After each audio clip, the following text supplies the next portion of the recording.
You're all set, Mr. Chairman. Thank you very much. I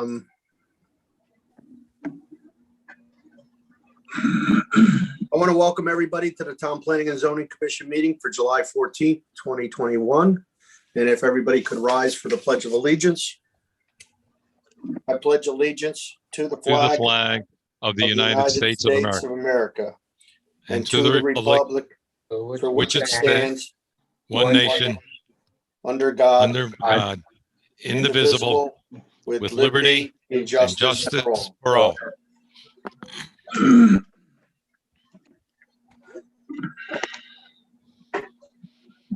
And Noreen, if you could do the roll call, I'd appreciate it.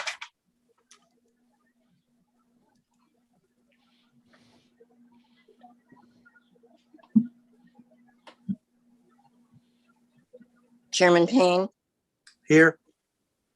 Commissioner Claffey, Commissioner Fox, Here. Commissioner Havens, Here. Commissioner Linares. Commissioner Linares called me. He has had problems with his internet, so he could not attend. Okay. So he's excused. Okay. Commissioner Sobieski, Here. Commissioner Woods, Here. Commissioner Braverman, Here, Commissioner Gill, Here. Commissioner Haggerty. Here. All set. Okay, so could I place Commissioner Haggerty will sit for Commissioner Claffey? And we are now under the approval of the agenda. I don't think there's any changes, but I'll check with our town planner, Renata, to see if there's any changes. Mr. Chairman, yes.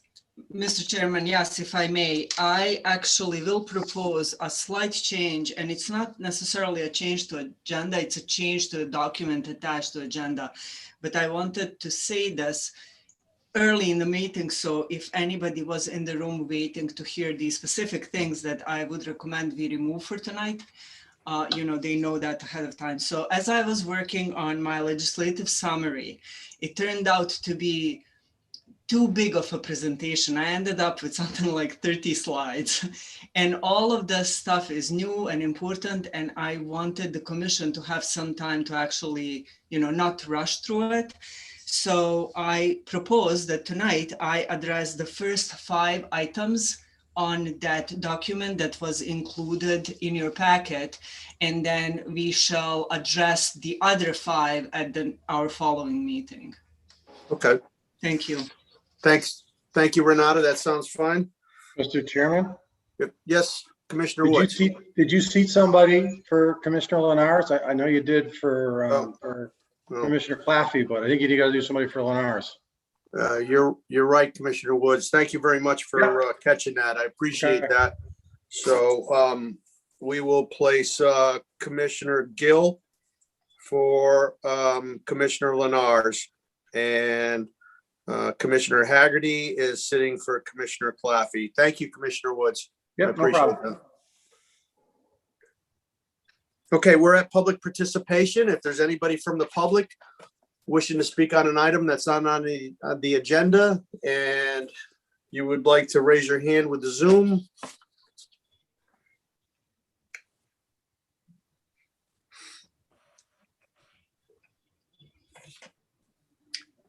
Without any objections, we'll move on to the zoning enforcement officer's report.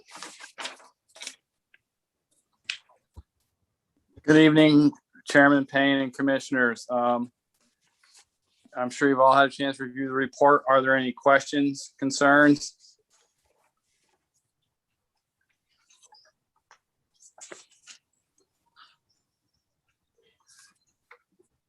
It appears, Eric, that we've got 4 cases just on the chickens and the roosters, so I would imagine that it's come in handy for the regulations change.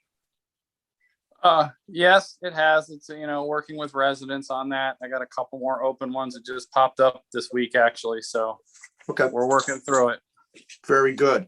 Commissioner Sobieski, you have a question? Yes, thank you, Mr. Chairman. Eric, I'm looking on some of these that say to resolve, excuse me, resolved and unfounded. Do you remove these at any point or you just leave them in? They stay on. If there's any kind of update, like in July, you won't see this anymore. You'll only see stuff that has July dates on it. So this is the June report. For anything that has a June date attached to it, you'll see that address pop up. Okay, thank you. Yep. Through the chair, from Commissioner Fox to Eric. Excuse me. Yes, go right ahead, Commissioner Fox. Thank you, Mr. Chairman. On Stam Road, Eric, Yes. has there been any action since the beginning of June? No, the condition's ongoing. As you see by the last date, April 1st, I turned this over to the town attorney for action. And I have not heard from him. I know he's was busy doing tax appeals, the last I heard, but that's where we are with that situation. Okay, thank you. Thank you, Mr. Chairman. Thank you, Commissioner Fox. Is there any other questions from the commissioners concerning our zoning and office enforcement officer's report?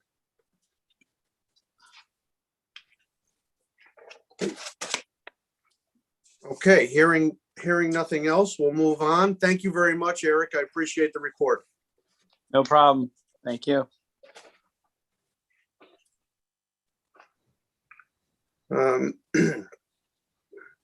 Any remarks from commissioners?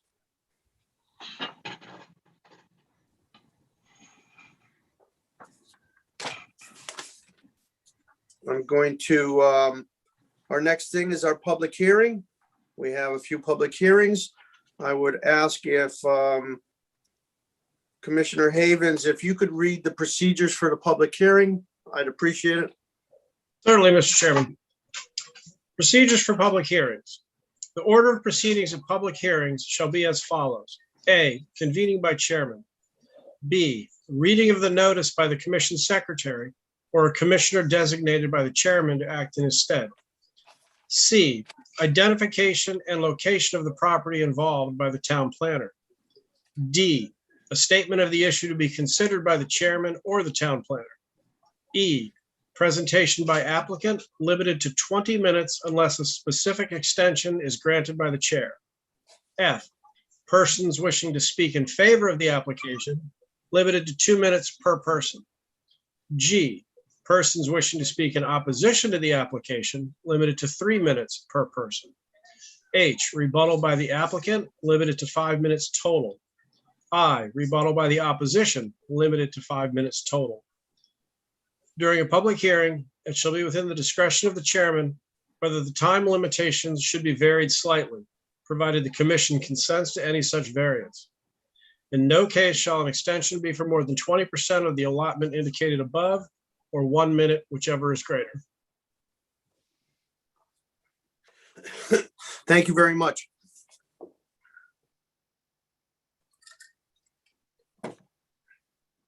Renata, is it okay to have petition 2621 and 2821 together?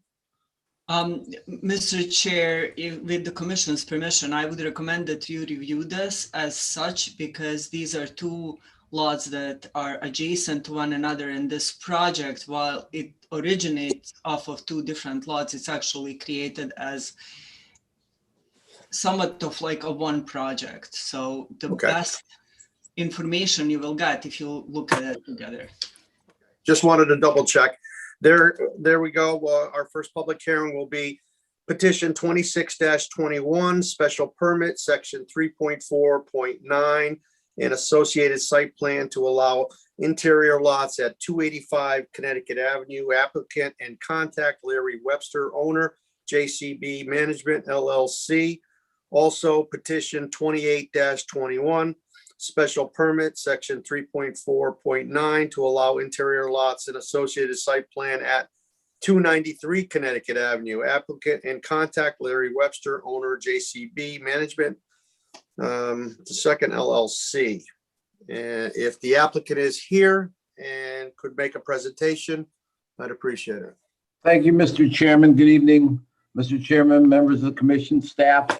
My name is Alan Bongiovanni. My office is at 170 Payne Road here in Newington. I'm a licensed land surveyor in the state of Connecticut, and I've prepared the plans for these applications that are before you on both 285 Connecticut Avenue and 293 Connecticut Avenue on behalf of Larry Webster, the applicant and potential developer for these projects.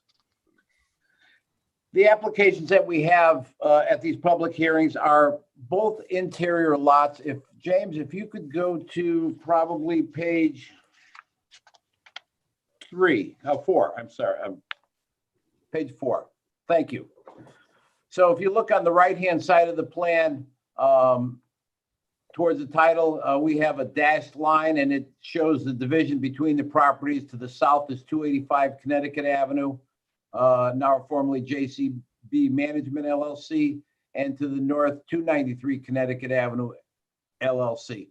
These two parcels together are about 2.7 acres each. The aggregate of both applications is about 5.47 acres. The property is located in the R12 zone. All of the land surrounding these properties, including across the street, is also in the R12 zone. This happens to be the last parcel of land that had been developed as a single family subdivisions, as the entire neighborhood has. For that matter, everything from Hartford Avenue down to the center of the town on the south, to Cedar Mountain on the east, to Main Street, and then beyond to the west. We're asking for special permits to allow interior lots. We looked at this parcel of property. James, there's some color drawings that we submitted. I'd like to go to the 6-lot color plan if I could. Thank you. We looked at the best way to develop this piece of property for its intended use. It's zoned as an R12. The owner of the property has the right to enjoy that property for what it's zoned. So as a single family R12 development. We looked at what we would be allowed to do as of right for a straight conventional subdivision, according to the town of Newington zoning and subdivision regulations. James, if you can go to the next sheet. Thank you. So in an R12 zone, the plan that's shown before you is our first conceptual layout for this property. We looked at how to best develop this property and maximize its potential. Well, the plan that you see before you represents that. It shows 10 lots. All of those 10 lots meet and or exceed all of the dimensional and bulk requirements of the town of Newington zoning regulations and the subdivision. And all that takes place outside of the regulated area to the west. To the rear of the property, we have a tributary to Mill Brook, and there's associated wetlands and floodplain on the lowland on that. In working with the developer, we presented this plan to him and talked about, the potential. And this would require a public road, public utilities, meeting the subdivision regulations. We have an established neighborhood around us. The houses probably average 1,600 to 2,400 square feet. They have a vintage from a lot from the 60s, 70s, some in the 80s, and occasionally something newer. But for the most part, it was developed in the 60s and 70s. They're typical of many of the neighborhoods in the town of Newington. As the last infill, the developer's desire was to create a development that would fit within the neighborhood so that it's going to be something complementary, but not larger than or smaller than, but consistent with how the neighborhood was developed. In talking about the improvements in creating a 10-lot subdivision, it quickly became evident that the cost to construct these improvements provided a real challenge. So we analyzed the zoning regulations And we looked at, James, if we go to the next sheet, our proposal of, as there are two separate parcels, creating two 3-lot subdivisions with 2 interior lots without creating a public road.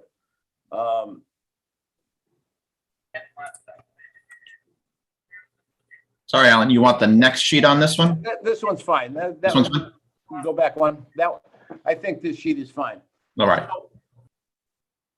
In looking at how to develop this, we looked at the expense of putting in the public roads, and keeping with the theme of building something consistent with the neighborhood, it quickly became clear that couldn't afford to put a public road in and keep the houses consistent with the neighborhood.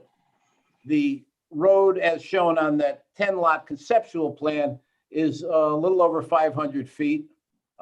In conversation with the town engineer yesterday, he had quoted me a number of sewer and water. New sewer and water in the street is about $1,000 a foot. So sewer and water itself would be about $500,000. By the time you construct the road to town specifications, provide the electric, gas, and other utilities along with street lighting, and then storm drainage, which is significant when you talk about constructing a town road. You're clearly at $1 million or more just to construct a road to solve the 10-lot situation. In the 6-lot situation, as we're proposing with a private drive, and James, if I can go to the 6-lot color plan.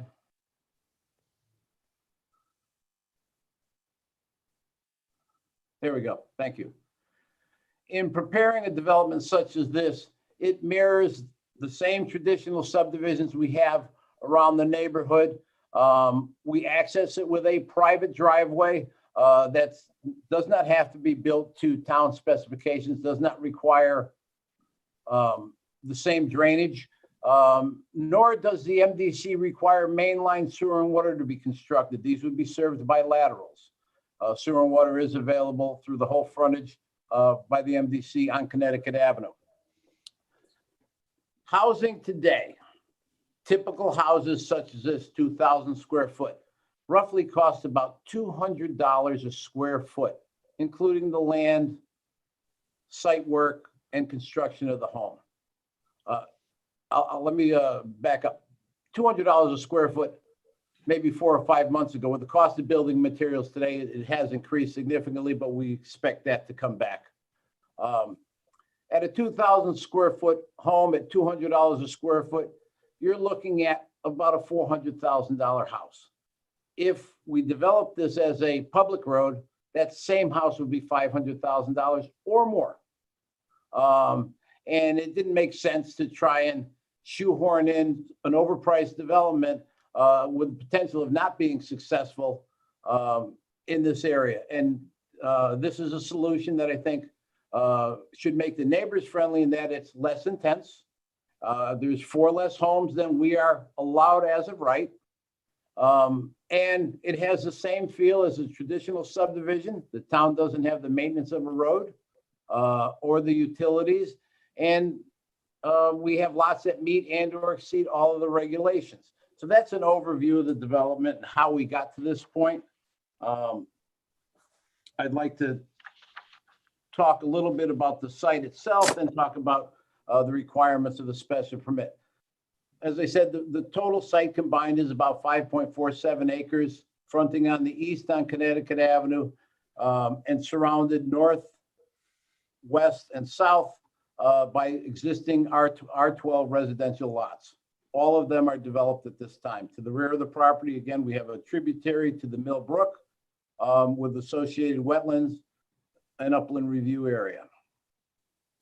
Our proposal, and we talked early on with the town planner, different options of developing this separately, 2 separate 3-lot subdivisions.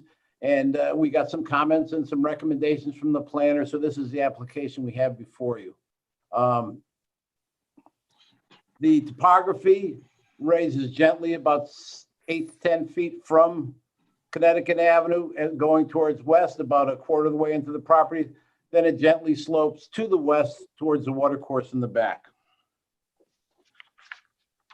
James, if you could go to sheet number 5, please.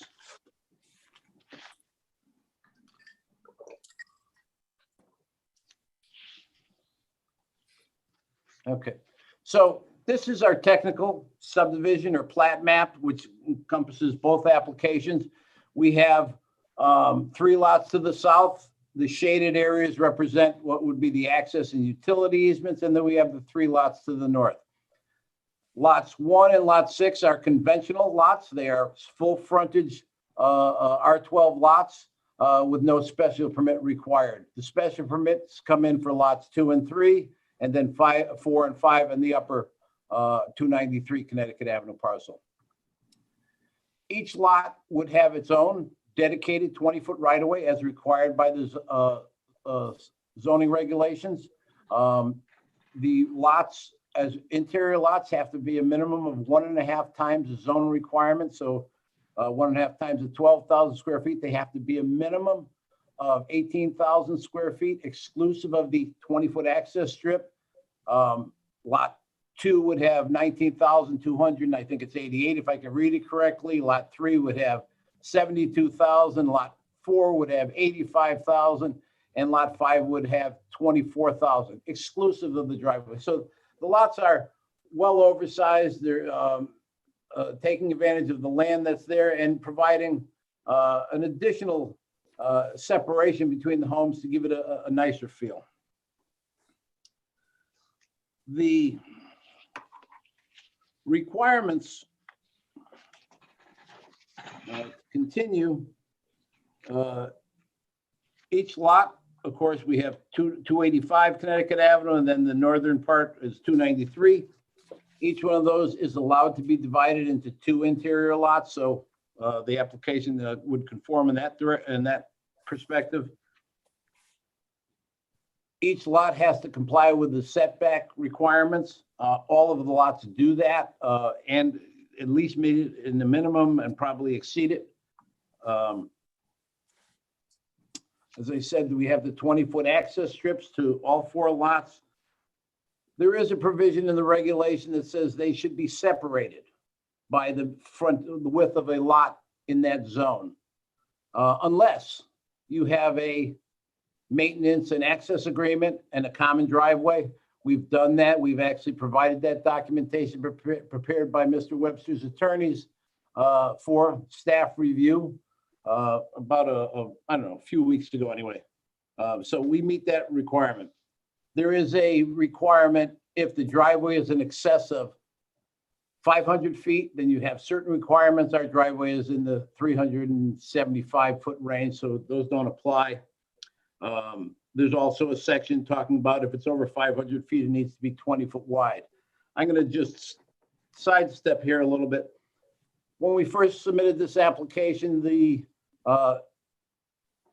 fire marshal at the time, a couple months ago, was no longer with us, did review the plans, gave me comments. Our subdivision regulations or our zoning regulations, I think, called for 18 foot wide. He recommended we go to 20 foot wide on the driveway for paved surface.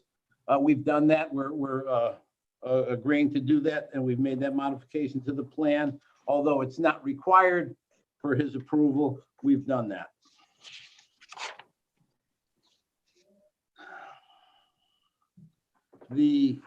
I talked about the lots being, no interior lots being next to each other unless they have a separation, unless we have a common driveway, maintenance and access agreement. We've done that. And the last item is the commission may require slope rights. I think when the commission and staff review the grading plans that we have as part of the application, they'll be able to make a better determination. Myself as a designer don't think there's any need for grading rights, but if the staff or, again, the commission has some concerns on that, we'd be happy to address them. I think that concludes my presentation of the general aspects of this. I'd just like to go into the procedures for all standards, procedures and standards for all special permits, and to discuss how we meet all those. There are 7 items that need to be addressed. The first A is need for the proposed use in the proposed location. It is R12 residential zone. It is zoned for that use. I think if anybody listens to the news today, there's a national housing shortage. Mr. Webster, the proposed developer, has requests on a weekly basis as he's built in town before. When would he have houses available? Is there anything they can look at? So there's a lot of interest in this development. And I see that across all my clients in the greater Hartford area, that there's not a lot of inventory. There's a lot of pent up demand. So this is a supply and demand issue, and that would demonstrate the need. The existing and probable future character of the neighborhood in which the use is located. The entire neighborhood, the entire street, again, from Hartford Avenue down to the center of the town, from Cedar Mountain to Main Street to the west and further, it's all R12 zone. It's all single family residential and developed. This is the last parcel of land that has not been developed as a single family subdivision. We will maintain the same character as everything around us. This would be a traditional subdivision of 6 lots that would be consistent with what we have in the neighborhood, except for newer and much more energy efficient. The size, type, and item C, the size, type, and location of main and accessory buildings in relation to one another and in relation to other structures in the vicinity. Our colored plan, the 6 lot, James, if you can go back to that, I think clearly shows how we would do this. There are minimum requirements, minimum side yard, rear yard, and front yard setbacks. These lots are designed to meet all those requirements. So the relationship to one building to another, interior to this development, and then to the neighboring properties is what the zoning regulations call for. It is consistent with our regulations. There's no waivers or requests to any of those spatial requirements here, and that's clearly shown on this plan. Traffic circulation. Item D, I won't read the whole paragraph, but it talks more about larger projects, especially projects in excess of 40,000 square feet. This is 6 single family homes with a single point of access. This is the safest way to access these 6 houses at a single point so that you don't have competing driveways closely to each other. That's why one of the reasons why we designed it this way. The Institute of Transportation Engineers Manual for trip generation lists a single family house in a traditional subdivision as 10 trips per day per house. That would be 5 trips in and 5 trips out. So any given day, you can expect 30 vehicles throughout a 24-hour period leaving the site and 30 vehicles coming in. During the peak hours, you can expect an average of 1 car an hour leaving this site.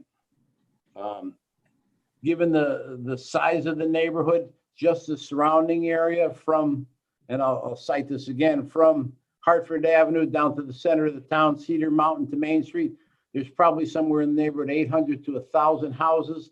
This would represent a fraction of 1% of what the existing background traffic is in that area without anybody from any other areas of town or other towns going through the Connecticut Avenue area. So this is, in simple words, is a very insignificant issue when you come to talk about 6 residential houses in a neighborhood as large as this.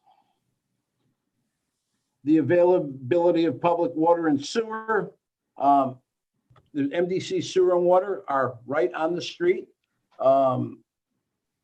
Also, there's a component about drainage. We have a water course to the rear. We've met with town staff.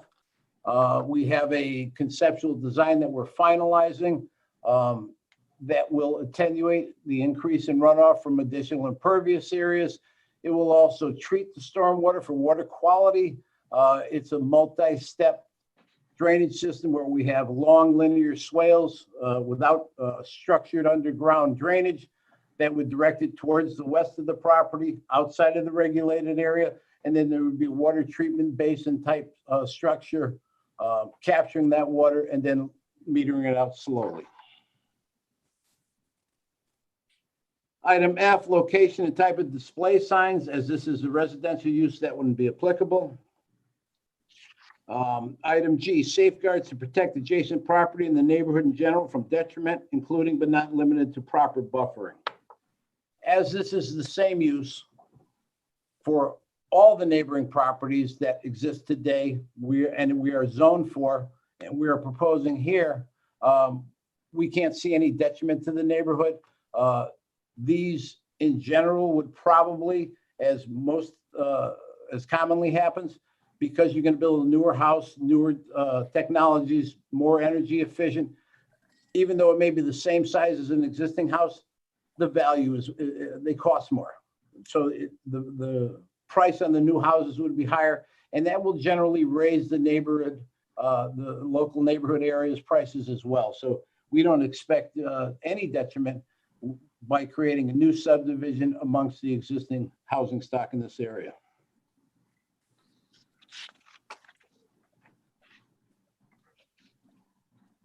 And I think that would conclude my presentation. If you have any questions, I'd be happy to answer them. Alan, those are the 7 points from section 5.26, which are Yes. the procedures and standards for all special permits, correct? Yes. Okay, thank you. We'll go to, I don't know if Renata wants to talk about this before we go to public participation. I'll ask Renata. I can essentially just summarize some of our staff comments and perhaps give you not necessarily an early recommendation, but some of our outstanding things that we have identified on this. Absolutely. So originally, as Mr. Bongiovanni noted, we received a set of plans, we reviewed it, there was some communication going on between the fire marshal, between the engineering, zoning, etc. The fire marshal's request, I believe, has been addressed. I see on this plan that the width of the proposed driveway is uniform. It likely is 20 feet. I would like that confirmed once we have plans, revised plans submitted to us. And Mr. Bongiovanni knows of this. So just to kind of get in advance that all of these are not the matters of conflict. They are matters that we agreed on. We're just waiting for documentation. We're also requesting a formal submission of the traffic statement. This is a 6-lot subdivision. I do not believe that this is going to create some sort of exaggerate generation of traffic on the property. However, that is requirement of our special permit application, and I would like that received and signed by Mr. Bongiovanni and his firm. The drainage report, my understanding is that there was a communication, meetings between our engineer and Mr. Bongiovanni, that they came to an agreement as to how to best design the maps, topography, as well as drainage and stormwater in order to accomplish what our stormwater management plan requires. Again, that document is still outstanding, and it will be accompanied with these plans that include all these revisions for us to review. With that being said, I will also confirm that early in the process, I met with Mr. Bongiovanni. We discussed different layouts for these lots, and actually, I believe that I had recommended combining what previously was shown to me as several cuts into Connecticut Avenue and several driveways exiting onto that road into this combined access to reduce any impacts to the neighborhood. So with all that in mind, I will just also remind you that we do have some public comments. So when that time comes, if I can read into record a couple of things that we received in the office. Absolutely. Thank you, Renata. Okay, we're going to open this up now for public. Anybody wishing to speak in favor of this application, please raise your hand. We do have- I know. We have one hand raised. It has been raised for a bit, so I can't guarantee whether it's in favor or opposed to. That's okay. Michael, you want to have him join? Should be able to unmute himself at this time.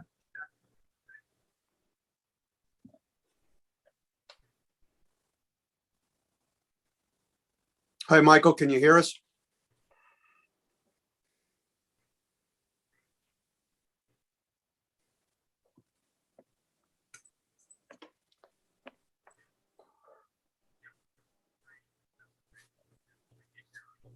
Can you hear him, James? What's going on?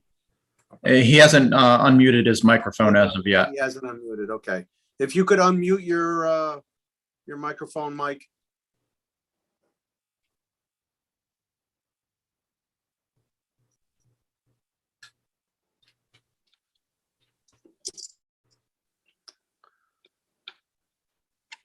Unless he doesn't want to do it because he's not in favor of it. I can't answer that question. Well, whether you're in favor or not, you can unmute Michael and speak if you would like.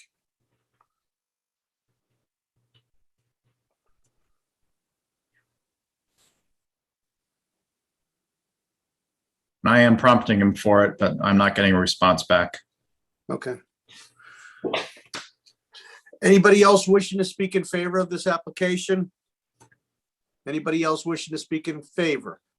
Anybody wishing to speak in opposition to this application? Please raise your hand.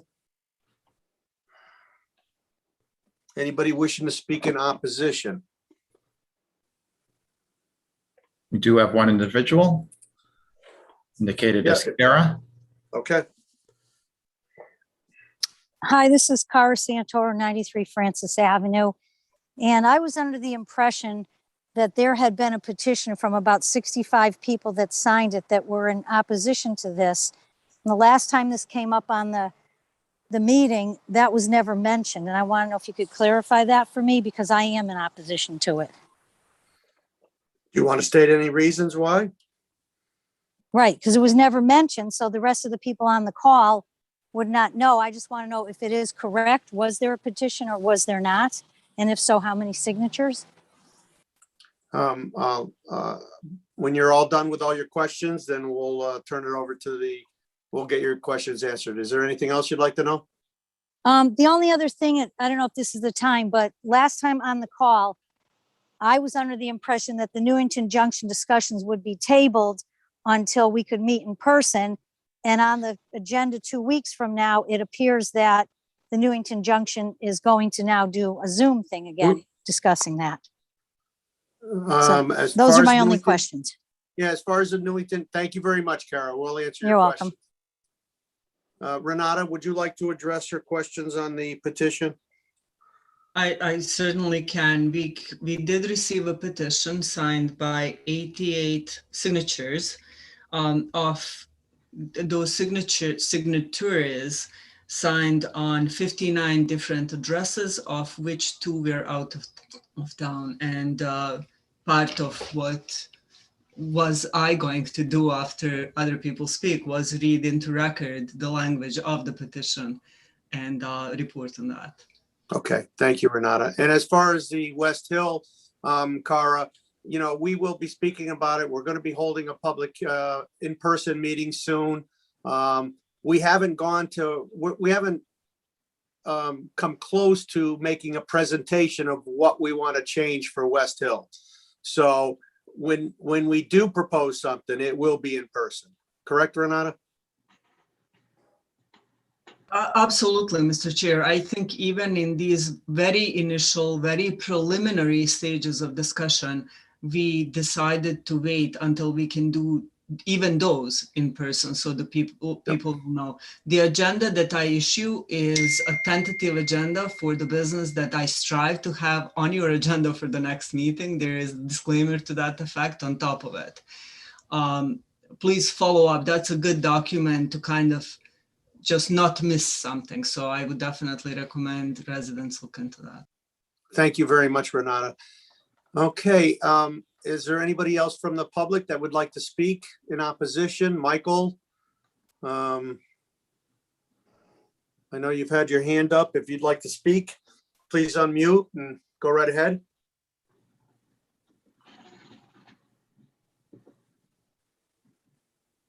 Still not getting a response, Mr. Chairman. Okay, no problem.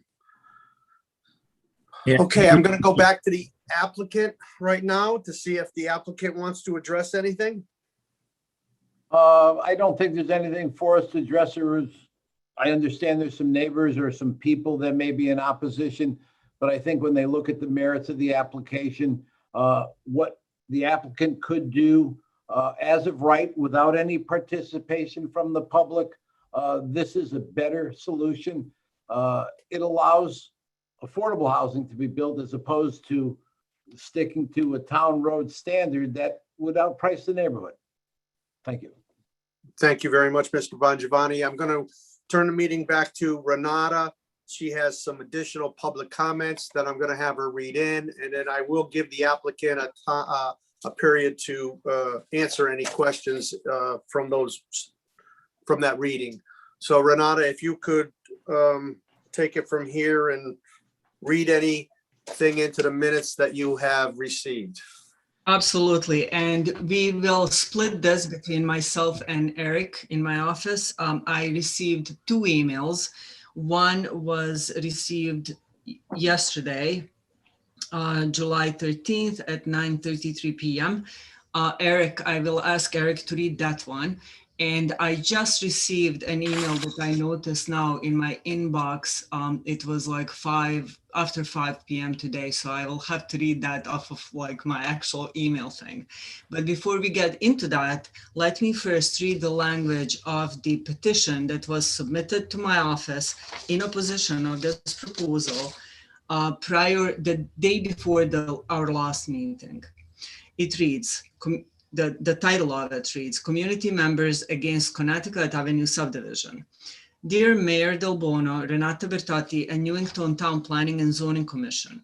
This petition is in opposition of the special permit applications number 26-21 and 28-21 for subdivision of land and building of 6 houses on 285 and 293 Connecticut Avenue in Newington. We as community members feel strongly that the proposals will negatively impact our area and the applicants fail to meet the regulations set forth by the town of Newington.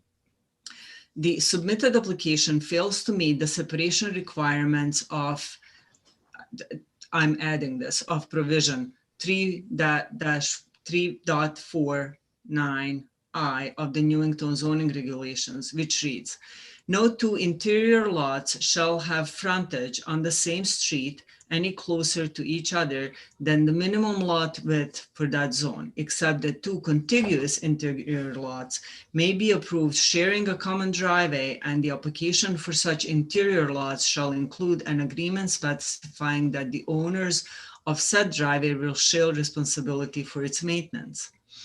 Additionally, the proposed subdivision does not comply with the subdivision regulations pursuant to section 3.5. Only 1 interior lot is allowed per subdivision. 3.5.3 required lot frontage and access.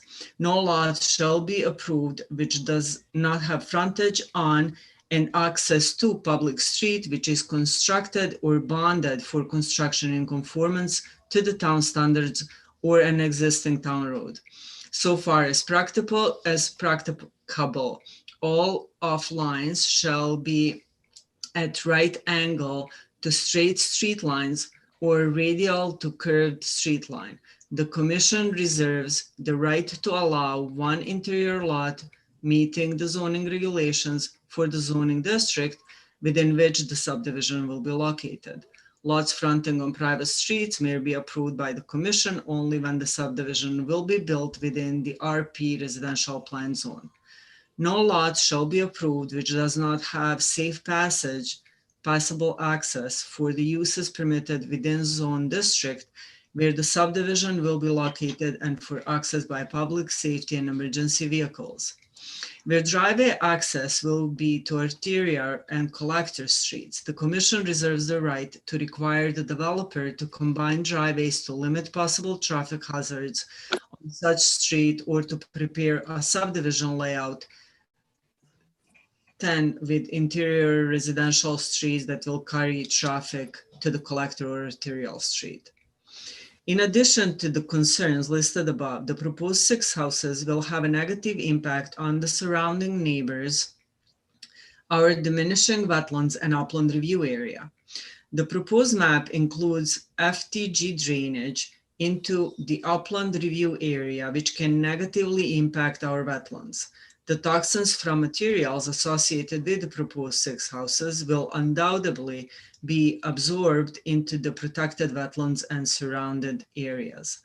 The application seems to be missing a soil type report. It appears they list the soil types, but no report as evidence. The application should be considered incomplete without a soil scientist report. The commission should also ensure the wetlands mapping is accurate and updated with the soil scientist mappings. The application is also missing an environmental scientist impact report with an inventory of flora and fauna. An environmental scientist report would be helpful in providing expert opinion on impact and provide possible mitigation measures. The surrounding lots already have drainage issues due to slopes, proximity to wetlands, and soil types. The addition of impervious surface related to the proposed 6 new houses and large driveway will add to the drainage problem. Other than increased profit for the applicant, what is the public purpose or benefit to impacting designated wetlands and farmlands?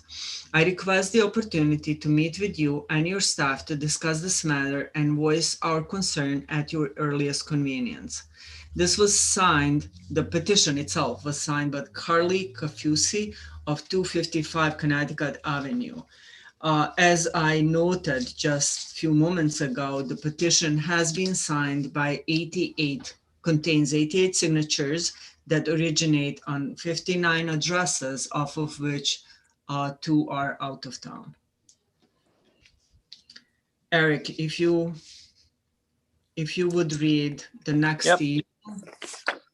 We received an email from Cassie Robinson at 261 Connecticut Avenue on July 13th at 9:33 p.m. Good evening, Renata Bertotti and Dominic Payne. I am asking this email to be read out loud and recorded into the minutes during the hearing.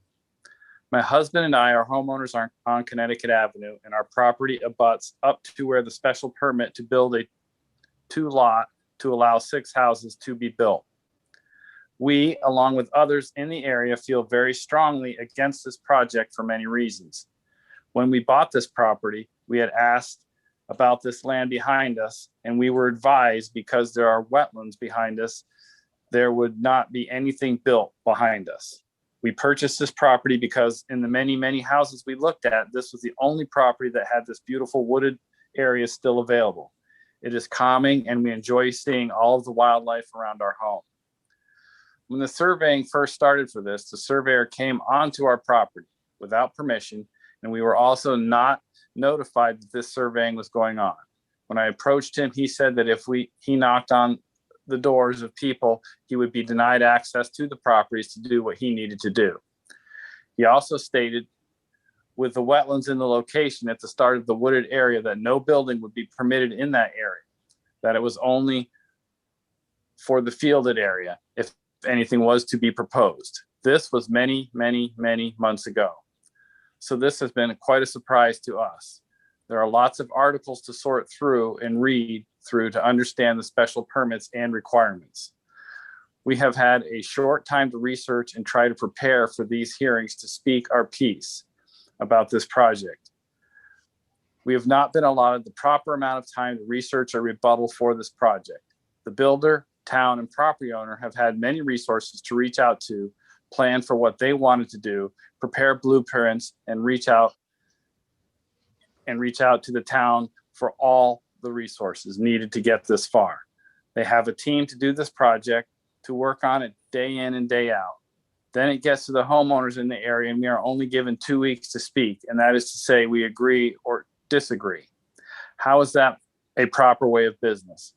Why even give notice to the homeowners to react when most won't know where to start to research what everything means or know what resources to reach out to because they do not do this for a living? There has been no time to reach out to a property lawyer with proper information to review them to see our options. As you know, there is a lot of planning that goes into a build, especially one of this size. This is unfair to the homeowners that surround this property to have any say and didn't have time to contact their own surveyor for their property or for the resources to find out how the land or wetlands have changed over time with the current properties surrounding the area already. Many different species, animals, plants, and soil have already changed while the town of Newington has evolved. The town of Newington is not a city, which is another reason we wanted to move here. From the time Newington was established and split from Wethersfield, it has changed and evolved tremendously. Houses on top of houses, less land surrounded by trees. What value will this build bring by disturbing the land in this way? What happens when that is not good enough and they want to build further back on the wetlands or into the mountain? Why not try again when the builder was successful in getting a special permit or variance now? You don't think the wetlands will not be disturbed further in from the build? Every change to the environment in its structure causes change, and not always for the better. We are also just coming out of the pandemic. Who is to say that these builds will not be halted mid-build if the pandemic hits us again and things are shut down? How do we know builds will not be delayed due to shipping delays or shortages of materials, and not only from the pandemic, but from the last hurricane that hit and wiped out major manufacturers? How do you know that this will not become a space that is left with framed, partially wrapped houses that just sits for years because the project failed due to a lack of resources or funds due to the economy? Then comes crime and depreciation of all the properties because of this partially built properties. We are asking for this project to be placed on hold until we as homeowners have more time to review plans, property, and resources if needed. We are also asking you to look at the big picture, not just the perfect picture of the right now, but also what can happen to the property in this project. Thank you for your time. Cassie Robinson, 261 Connecticut Avenue. Thank you, Eric. And Mr. Chair, if I can read the last one that I received. Please do. So this one came from Carly McCall, and it's addressed to Dear Chairman Payne and Renata Bertati. I'm writing to you regarding the proposed subdivision on Connecticut Avenue in petitions 2621, 2821, and the few but not all concerns I have. My first concern is overcrowding. When I bought my house 2 years ago, I was thrilled to find a house that didn't seem like it was in a high density area like many cities and towns in Connecticut have become. The proposed 6 houses on the narrow parcel is concerning to me. In the public hearing on June 23rd, it was mentioned that historically the town of Newington has allowed multiple interior lots in subdivisions. While doing my own research, I was unable to find specific instances where there were 2 interior houses stacked behind an exterior house with a single driveway. I then called the town planner's office and spoke with Mr. Hinckley to see if he could provide examples of land with 2 interior houses, and he was unable to recall any. Mind you, this was a very brief 20-minute phone call, and if given more time for research, he very well could have provided some examples. All this to say that undoubtedly 2 interior houses stacked behind the an exterior house is not the norm here in Newington, in accordance with section 526A, I asked the commission, what are the express benefits of having two interior houses on each lot other than adding density? I'd also respectfully ask the commission to reconsider the staff notes in regards to the regulations set forth in section 3.4.9.I. No two interior lots shall have frontage on the same street any closer to each other than the minimum lot width for that zone, except that two contiguous interior lots may be approved sharing a common driveway, and the application for such interior lots shall include an agreement specifying that the owners of said driveway will share responsibility for its maintenance. As stated in the regulations, it says that two interior lots may share a common driveway if they have a maintenance easement. This regulation as written does not state that four interior lots can share a common driveway if they have a maintenance easement. Are there any other instances in Newington where six houses share a common driveway? Any instances in Newington where four interior lots share a common driveway? If approved, I ask the commission to ensure the proposed application includes an agreement to not create any additional access ways on Connecticut Avenue in the future, particularly for the two exterior lots that will have frontage on Connecticut Avenue.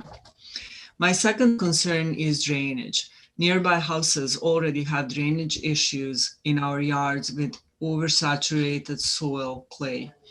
Adding six houses worth of impervious surface will only increase our drainage and runoff issues, as the proposed lot is at a high point on the street. The surrounding houses will all suffer from the added impervious surface. A few questions I'd like the commission to take into consideration. Has there been an analysis done on stormwater discharge and how it may negatively impact surrounding properties? If not, I'd request a third-party analysis so the surrounding properties do not suffer adverse effect to poor drainage. My third major concern is the environmental impact these six houses will have. We have less and less green space in Connecticut, and it's imperative that we look to the future of Newington, as well as the impacts that will result from building on every open lot possible. Has anyone done an endangered species list of what might be on this property and what will be disrupted by their new construction? What are the plans to offset the environmental impact these proposed six new houses will create? What is the mitigation plan, retention or detention? How is the water discharge being cleaned before returning to our environment? I hope to make the meeting tonight, but must complete a prior obligation first. I'm requesting this letter to be forwarded to the commission member. I also request this letter be read into record verbatim at the meeting tonight so that all members of the public are made aware of these concerns. Respectfully, Carly Kaufusi, 255 Connecticut Avenue. And Mr. Chair, that concludes the correspondence that we received. Thank you very much, Renata. I'll ask if there's any other public comments, either for or against. Is there any other public comment?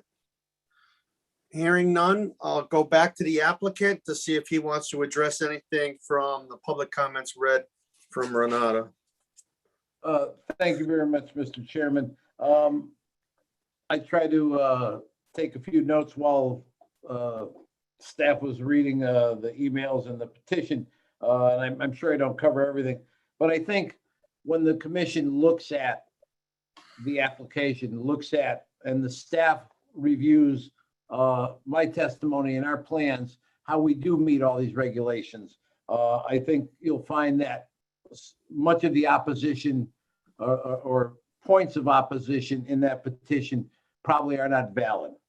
I would like to note the FTG drains on the plan. That's a footing drain. And a footing drain is natural groundwater that either comes from the surface, percolates into the ground, and wants to intrude on that foundation. So they put drainage around it, as I'm sure most every house in the town of Newington, because we don't have very great soils in most areas. That's groundwater. That's just directed away from the house so you don't cause property damage. That's not surface water introduced from an outside source subject to pollutants.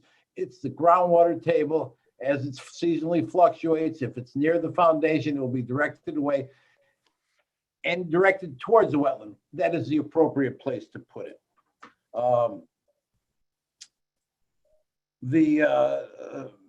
Ms. Robinson talked about when she bought the house, she was told the neighboring property would be left in its natural state.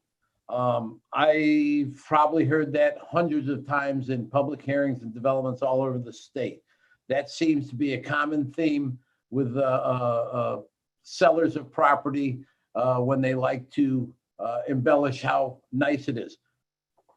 This is private property, as every house around that was part of somebody's private property that chose to develop it in the zoning regulations for that area. This is no different. These people have the same rights that the developers had when you bought your house or your house was created. Their rights should not be taken away.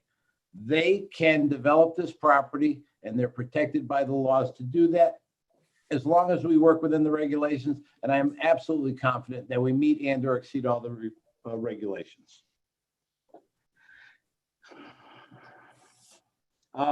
There was a lot of conversation in Ms. Robinson's letter about not enough notice.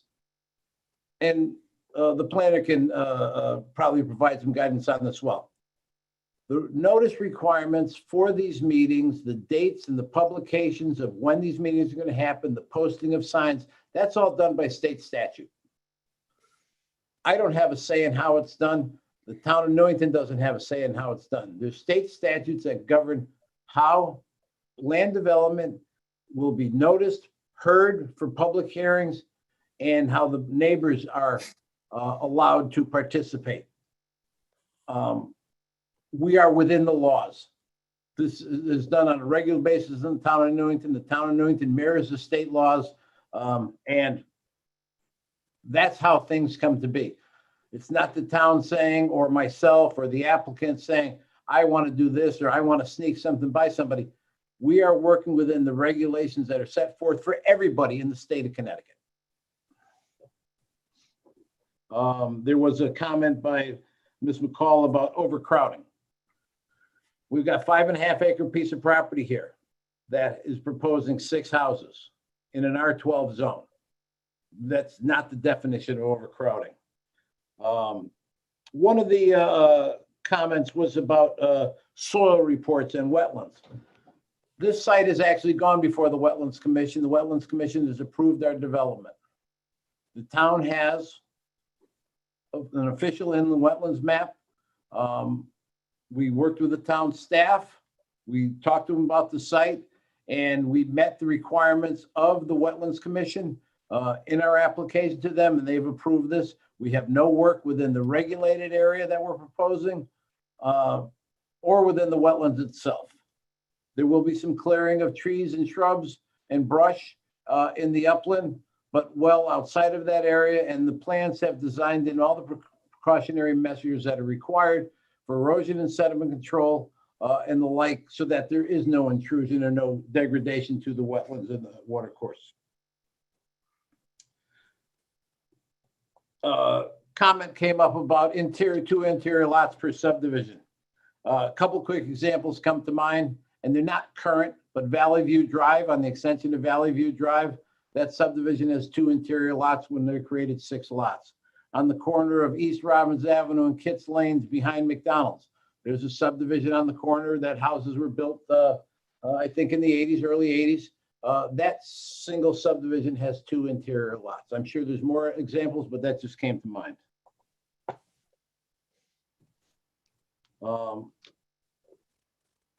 When Mr. Webster first looked at this property, the comment came up about the endangered species.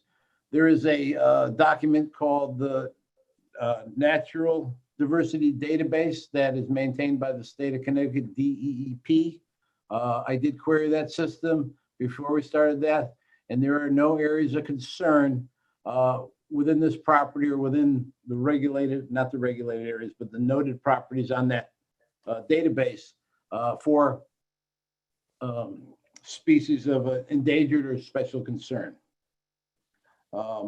Drainage, again, we have a plan that we're working with the town staff to finalize. This is a plan that will attenuate any increase in runoff through various measures. A lot of them are what we used to have in our regulations that were recently removed, low impact design style measures that benefit the environment as opposed to take away from it. One of the things I didn't mention, because we didn't get into an awful lot of the engineering, especially those houses to the south, behind the existing house on the property and that garage, there is probably an acre plus of water that actually runs down to your properties. There's a drainage pipe, and I think it's a footing drain from the existing house and or barn that come to your property.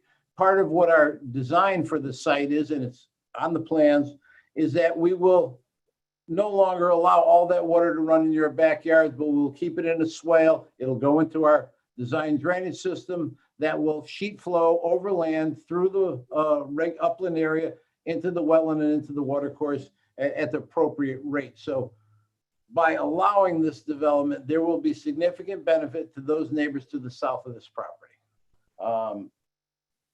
Having said that, I think I've addressed the majority of the comments. Again, if the commission, when the commission reviews our plans, along with the staff, they'll see that we do meet and or exceed the regulations, and this is the appropriate use for this development without, creating something that nobody really wants in the end. The 10 houses, I know the neighbors wouldn't want, they're not happy about 6, but this is a good solution. It provides housing, it provides a reasonable price housing in a neighborhood that is zoned in the R12 zone. Thank you. Thank you very much, Mr. Bongiovanni. I'm going to go to the commissioners now. Do any commissioners have any questions for either our town planner or the applicant? Mr. Sobieski, Commissioner Sobieski, go right ahead. Yes, Commissioner Payne. Number one, this goes to Renata. Was this petition, did you know about the petition at the last meeting? I did know about the petition, and I actually had informed the commission that we received the petition at the last meeting. Yes, under your report. But this seems to me, after listening to these comments, this should have been brought up when we decided to change the zone. And that, to me, everybody on here should have been aware of that, because I would not have voted to change that zone. There's an awful lot of stuff in here now that I'm listening to. These people here, 4 people talked at that last meeting, and that was it. If I had known this petition was here, I would. To me, this is just totally wrong. What happened here with this petition? That's number one. Number two is for Alan. Real quick question. What runoff is going to be from that proposed private road? Is that going to go into the town storm system, or is it going to drain back into the wetlands? And number three, I would like to see an amendment attached to this that says this road will never be considered become a town road. And I'm going to ask Tom to remember Deming Farm. Remember the issues we had up there?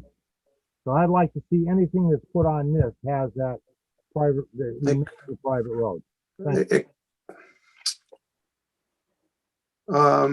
Yeah, I don't think it could ever become a public road because it doesn't have the public utilities and it wasn't built to our public road standards. So I don't think we have to worry about that. I'll ask the applicant if he wants to answer any of these questions. Thank you, Mr. Chairman. And to reiterate what the chairman was saying about public road, if it was going to be a public road, it'd have to be a minimum width of at least 50 feet. And that 50 foot would now put the building lines at 35 feet beyond that. If the applicant or if the homeowners at some point said, oh, we want our houses to be on a public road, they would then make their own houses non-conforming, and that's not legally allowed. So I don't think beyond the construction methods and the way it's being built, I don't think that could ever be a possibility. It's a private driveway we're proposing, although we have some in town, not as many as the surrounding towns. It's a very common occurrence. If you've spent any time in West Hartford or Farmington, everything on the mountain in West Hartford, you've got houses 10, 15 off private drives all over the place, and those houses have been there for decades and decades. Regarding the drainage, there is a very small, about a quarter of the site that drains towards Connecticut Avenue. The remaining, maybe it's 20%, the remaining land drains towards the back. There is town drainage in the front on Connecticut Avenue that what drains in it today will continue to drain in it, and everything else will continue to drain out the back with, of course, all our pre-treatment and drainage design that we're perfecting for the town engineering staff to review. Thank you, Mr. Bongiovanni. There was one other thing I wanted to address, which is we made a correction to our regulations at our last meeting. Mr. Bongiovanni, as long as you've been in town and been a surveyor, I recall that we've always allowed 2 rear lots in our regulations. Now, we made a correction last meeting because there was an error in the subdivision regulations and not our zoning regulations. Do you have any comment on that? That is correct. You know, for sometime after 2000, the commission took interior lots, rear lots off the regulations so they could further review them and refine that. When they brought that back, I think it was 2017, they was very specifically said 2 interior lots per subdivision. Unfortunately, at the time when that was modified in the zoning regulations,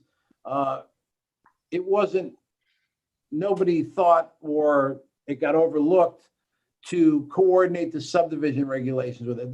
That's 1 interior lot was in the regulations, subdivision regulations for some time.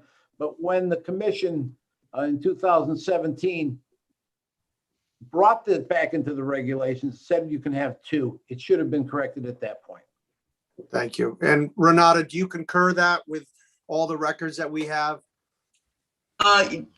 Well, for what I know, the history is accurate, as you guys tell me. Yeah. What I can also answer with regards to this particular comment by Commissioner Sobieski is that, first of all, the petition came in opposition to a specific application, which was an application for special permit for creation of these lots.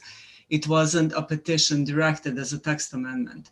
Normally, what would happen is when there is a zoning map amendment, not text amendment, but map amendment, and those kind of applications come in, if there is a petition of certain amount, 20% of owners within 500 feet of the affected property, something along those lines, it requires the commission to entertain a certain kind of vote, like a supermajority vote. Rather than this, I am not aware of the same requirement for the text. I will check statutes tomorrow and just verify whether that's a case or not. But even beyond that, when as a commission, you are considering any regulation amendment to any zoning district, you are looking at the entire district. You're not looking at a location, which leads me to believe that whether this petition even was directed to this particular text amendment, I don't know how much of a value would it carry in your decision. Okay. Thank you very much. Is there any other commissioners that have questions for the town planner or the applicant? Any other questions? Any other questions from commissioners? Commissioner Haggerty, go right ahead. I just verifying that the plans that have been submitted thus far, there are no violations that you're aware of, town planner. There was a couple, I tried to write them down as quickly as I could, but there was a couple mentions that the plans as they've been submitted are not up to code. That's not correct. For the things that we have reviewed already, the plans for the most part comply. We're still waiting on certain things like that question about the driveway width that is still to be shown on the plans that are like physically handed into us. Okay. I believe one of the questions that came had something to do with whether or not you can allow conceivably 6 lots to share the common driveway, when in this situation, each one of the 2 lots that are subject to this application is divided and adding up 2 interior lots. The regulations allow common driveway for those 2 interior lots and do not talk about adjacent properties. So Okay. that by far and large is an Okay. interpretation. And the second thing, I feel like this petition has been on and off the agenda at least since May. I don't know if anybody either Mr. Chairman, you can comment on that, but I feel like this has been on and off at least since the middle of May that it's been on our agenda. Anybody else can confirm that. If I may, Mr. Chair, this has been on the agenda. I don't remember for how long, but it has been previously on the agenda and we had postponed it because in our review and preparation for an actual hearing for which the signs were posted and notices were sent out, we discovered this discrepancy between the zoning regulation and subdivision regulations. Therefore, the applicant had to wait and we had to propose the changes to the subdivision regulations to make that match in order for them to essentially reappear in front of you. And I believe the best that I'm aware, we sent notices twice and the signs were posted for both hearings. All set, Commissioner? Yes, thank you. Okay, thank you. Any other commissioner questions? Renata, if you're waiting for a few additional things, should we keep this meeting open? So with regards to special permit, you can either keep the public hearing open if you would like to see these matters that are still to be reviewed by the staff in front of you. Alternatively, because these are essentially the site plan related matters, we're talking about stormwater, drainage, we're talking about the width of the road, we're talking about elements like that. You could, as a commission, close the public hearing and then review this under your normal business or old business for the site plan matters. My personal preference is always when there is any kind of new information that can come up on an application that is for special permit, which in itself asks you to look at the site plan to keep the hearing open, but that's really up to you, Mr. Chair, and the rest of the committee. Okay, any comments from the commissioners?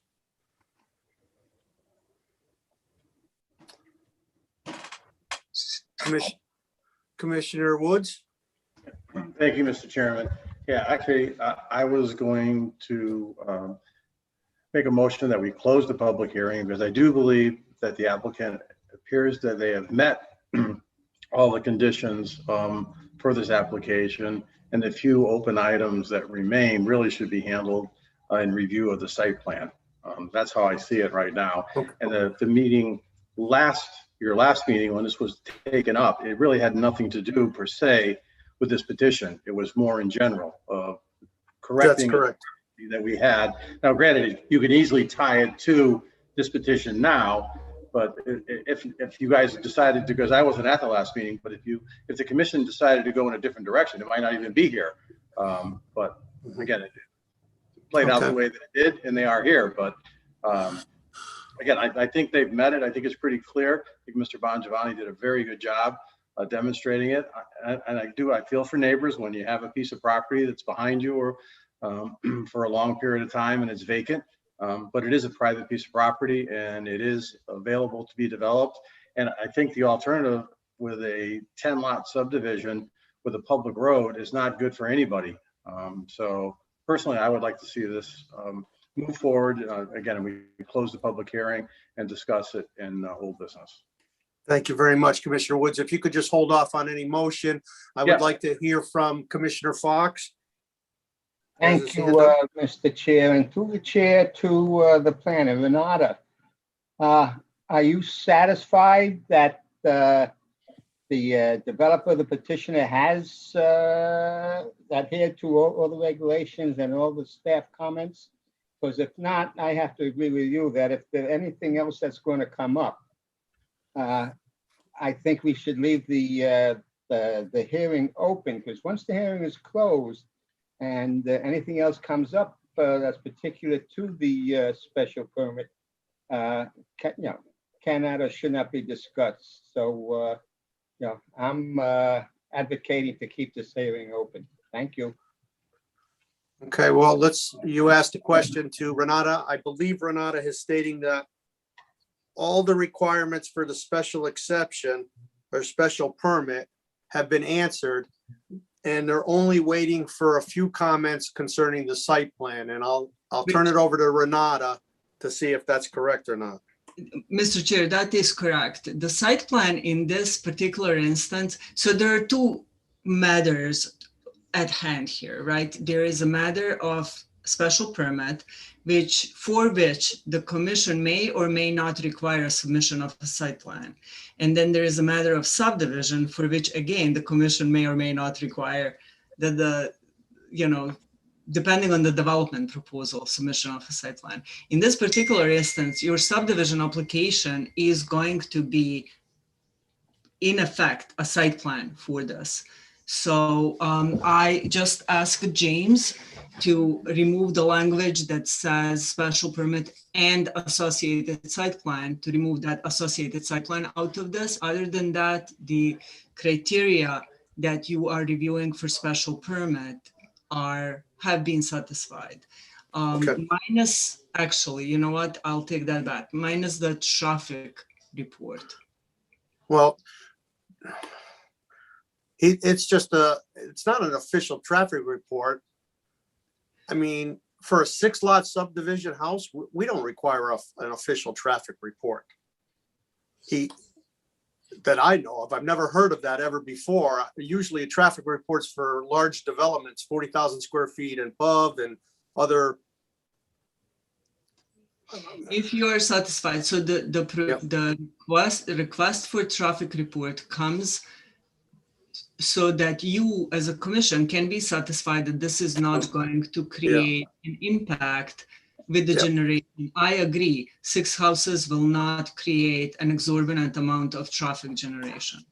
I was satisfied with what the applicant stated for the traffic, and feel comfortable with it. I'll hear from any other commissioners. Any other commissioners have any questions? If not, I'm going to ask Commissioner Woods to entertain a motion. Is there any other comments? Commissioner Woods?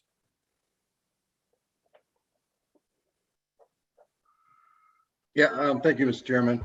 I move that we close petition 26-21, special permit section 3.4.9, and associated plan to allow interior lots at 285 Connecticut Avenue. Applicant and contact Larry Webster, owner JCB Management LLC, that we close the public hearing and move it to the potential for move it to old business for the potential for approval for action tonight. Not approval, action. Yeah. I think maybe we should move it to our next meeting for action, because I think the town planner stated that they were waiting for a few more things for the site plan. Okay, And then I'm fine with that. We move it to Okay. Our next meeting for action. Yeah, and would you like to include petition 28-21 in there? It wasn't on there, so I didn't know if we needed to take it separate or not. Ron, can I roll in 28-21 with this? Well, let's vote on the It is a 26. separate vote. It is a Okay. separate vote. Okay, we'll vote on them separately. We have a motion for closing the public hearing and moving it to old business for next meeting from Commissioner Woods. Do I hear a second? Seconded by Commissioner Haggerty. Thank you, Commissioner Haggerty. Any comments or questions? All in favor? Aye. Aye. All in favor? Any opposed? Aye, nay, Aye. Fox. Sobieski. So Okay. actually, Mr. Chairman, I had the pleasure of attending the council meeting last night. And if you're not aware, as of July 1st, I guess roll calls are no longer needed if the vote is unanimous, but if the vote isn't unanimous, they are. So Yep. I don't want to mess up Yep. the record. Yeah, no, I was going to go to a roll call. Noreen, could you do Okay. a roll call, please? Sure. Commissioner Fox, Nay, Commissioner Havens, Yes.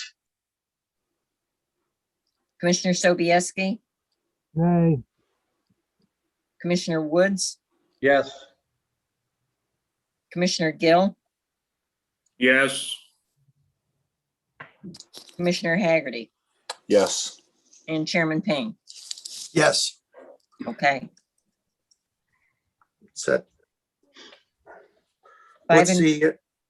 5 in favor, 2 opposed. Thank you very much, Noreen. Sure. And Commissioner Woods, if you could go to petition 28-21. Yes. James, are you going to put it on the screen? Yeah, thank you.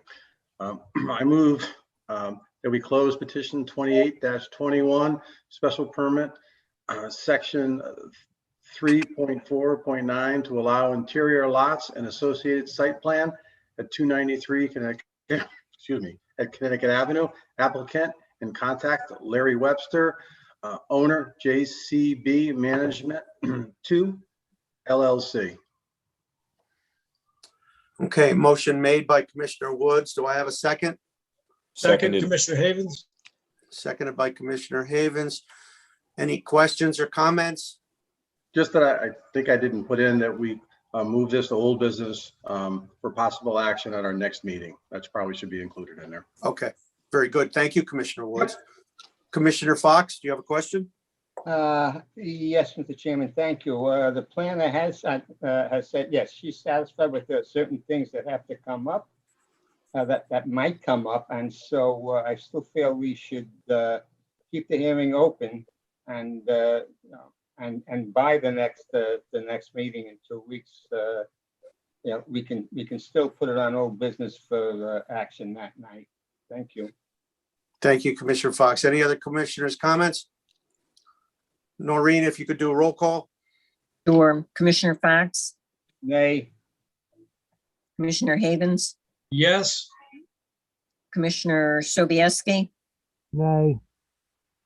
Commissioner Woods, Yes. Commissioner Gill, Yes.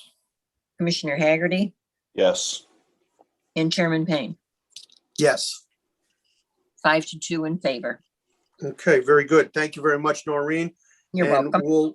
we'll address those two under our old business in 2 weeks. The next thing, public hearing is petition 33-21 for a zoning map change from I zone to a PD zone at 690 Cedar Street. Applicant and contact Anthony Properties, Brian Shue, owner, Town of Newington. I'll turn it over to, Renata, would you like to speak first, or I can turn it over to Brian? It honestly doesn't matter. I think Brian can start and I'll give my report at Okay. the end. Very good. All right, Renata, this is Ron Bommingen. I'll start the presentation and then bring Brian in if there's any questions. But thank you, Mr. Chairman, members of the commission. My name is Ron Bommingen. I'm a professional engineer with Fussin O'Neill, professional engineer in the state of Connecticut. On behalf of Anthony Properties, I'm here tonight to request a zone change for property located at 690 Cedar Street from the industrial zone to the planned development zone. There is a zone map that we included in our application. I believe you all have that, so it's just a figure that you can look at. There you go. The property is comprised of approximately 3.75 acres of land located north of Cedar Street, west of the Fast Track bus line, and south of Myracohen Way and the Fast Track station itself. The adjacent development parcels along Myracohen located to the west and northwest were all rezoned to the PD in September of 2014. Those parcels were all owned by the same owner at the time and were changed to the PD zone at the same time. The town of Newington owned and still owns the property subject to this zone change request and was left off the request for zone change in the past, but probably should have been included as it is the last remaining development parcel located along Myra Cohen Way. The site is currently a brownfield site. It was previously home to National Welding. A large amount of the site has already been remediated. However, part of any future development project at the site will require additional cleanup to Connecticut DEP and EPA standards. Subject property also falls within the boundaries of the transit-oriented development, the TOD overlay zone. The site has its challenges. First, as I mentioned before, it is a brownfield site and will undergo additional expenditures in order to clean it up. Secondly, the elevation of the site is approximately 15 feet lower than Cedar Street itself, which runs along the southern edge of the property. Visually, it's very difficult to see the site from Cedar Street. By changing the zone from industrial to planned development, it'll allow more flexibility with the redevelopment parcel, in particular when it comes to building height requirements. The current industrial zone only allows a maximum of 3 stories for the property. Within the planned development, we can allow up to 4 stories maximum. By giving the developer flexibility and adding additional building height, visibility to Cedar Street will enhance. Additional building space can be provided, offsetting some of those additional costs that will be that it'll have basically to clean the site in the future. When considering the request for a zone change, we understand the surrounding areas needs to be considered in order to see the proposed zone fits within the spirit of the surrounding uses, as well as the town plan of conservation and development. As I mentioned before, most of the surrounding development parcels have already been changed to PD zone. And for the same reasons that support the previous application in 2014 would and should apply here. The plan of conservation and development identifies the property as Opportunity Area C. The purpose of the property opportunity area is to promote appropriate reuse of the redevelopment in ways that will work well with the CCSU campus, which is in close proximity to the west, as well as encourage transit-oriented development adjacent to Cedar Street Fast Track Station. Changing the zone to PD from industrial will give the developer more flexibility to do just that. And then as you can see on the map there, the red shaded areas are currently zone PD. The blue shaded area there is a business zone. And then if you keep going further to the east on the town zone map, there's more PD zone to the east as well, beyond that industrial zone there. So that concludes my presentation for this. Again, Brian Shu is with Anthony Properties. He's also on the call now and can answer any questions if you have any for him, or I'm also available if you have any questions for me. Thank you very much. Appreciate it. Renata, would you like to report anything?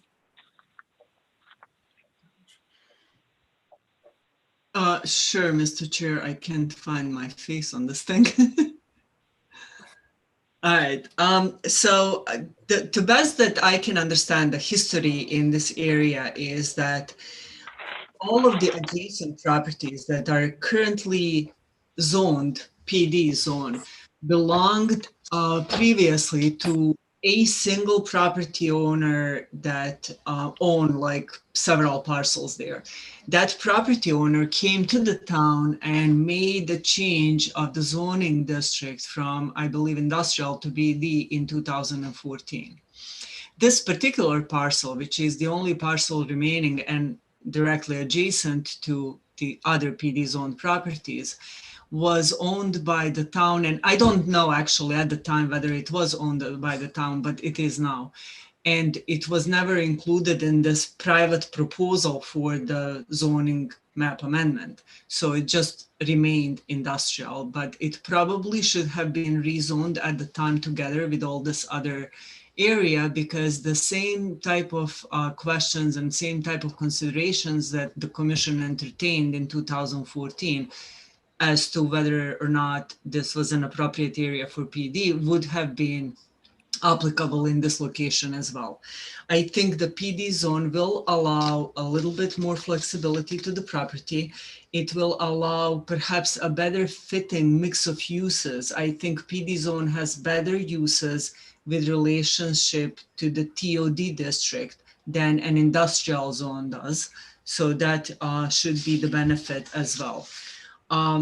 So as you know, whenever you look at these properties for the zoning map amendments, you should consider your plan of conservation and development, off of which I had found several policies and goals that this proposal meets, as well as the surrounding zoning. So surrounding zoning check as far as the plan of conservation and development is concerned, in pages 47 to 54 of the plan. The proposed map amendment meets policies listed on the page 54 that say explicitly maximize possibility at opportunity areas and sites in order to promote appropriate reuse and redevelopment in ways which support the desired overall character and structure of Newington, encourage transit-oriented development in area where transit stations have been and or will be established. The proposed map amendment further meets the policies of economic development chapter in our POCD on page 56. There is a number of these that I have included in my memo to you and in the packet that was posted on the website. So the stated reason to me for the applicant to seek this map amendment was that they needed a building height of 4-story versus 3-story, what is allowed in industrial zone. We are talking about a potential for some residential development in this location. In the industrial zoning district, we allow up to 3-story of the residential, and in the PD zone, we allow up to 4 stories. So we're talking about this 1-story that triggered this need for the map amendment. However, as you can see, based on the surrounding zoning and the POCD, this meets the requirements for the map amendment. Thank you very much, Renata. I appreciate your report. I'll go to the other commissioners. Do any commissioners have any questions for the applicant or our town planner? Commissioner Sobieski, go right ahead. Yes, actually, this is for you, Chairman Payne. I need some help here. Yep. When this was knocked down with federal dollars on a brownfield, didn't the state put certain restrictions on what we could build in there? And then go ahead. Go ahead. No, go right ahead. Finish your question. I thought there was like certain restrictions. I thought it only could be I can't remember, like maybe a hotel or whatever the heck it was. And I'm wondering, by changing this, does this interfere with what the original grant for the brownfield was from the state? Yeah, no, I don't believe this changes anything for the original. This is only requesting the change. This isn't an hearing on the application at all. When that comes in, there'll be a couple of things that they will have to comply with that the state might have requested. But this is no different than the adjoining property, which is Hayes's property, formerly Hayes's property, which, if you recall, just not too long ago, we changed from industrial to PD. So I think this is a reasonable request. It's in the TOD area. It provides flexibility for the developer. And I don't have any objections to it. I hope that answers your question. So, Commissioner. I guess what I was asking was, are we still bound by the stuff from the state? That's what I was wondering. I'll, I don't know. I'll- That's what I'm asking. yeah, that doesn't apply to this application right now, but I'll ask Renata to see if she can answer your question for you. I honestly do not know what are the conditions of the brownfield grant, but I would imagine that if there is a restriction, then we know and adhere to it. It's the Yes. money that the town at some point received, so we have to keep eye on this stuff. Yeah. Let's hope that application comes in the near future, and I'm sure they're going to comply with all the requirements of us along with the state on that. I hope that answers your questions as best as possible. I'm going to go to Commissioner Woods. Thank you, Mr. Chairman. Actually, I think moving in this direction actually enhances, and I don't remember any specific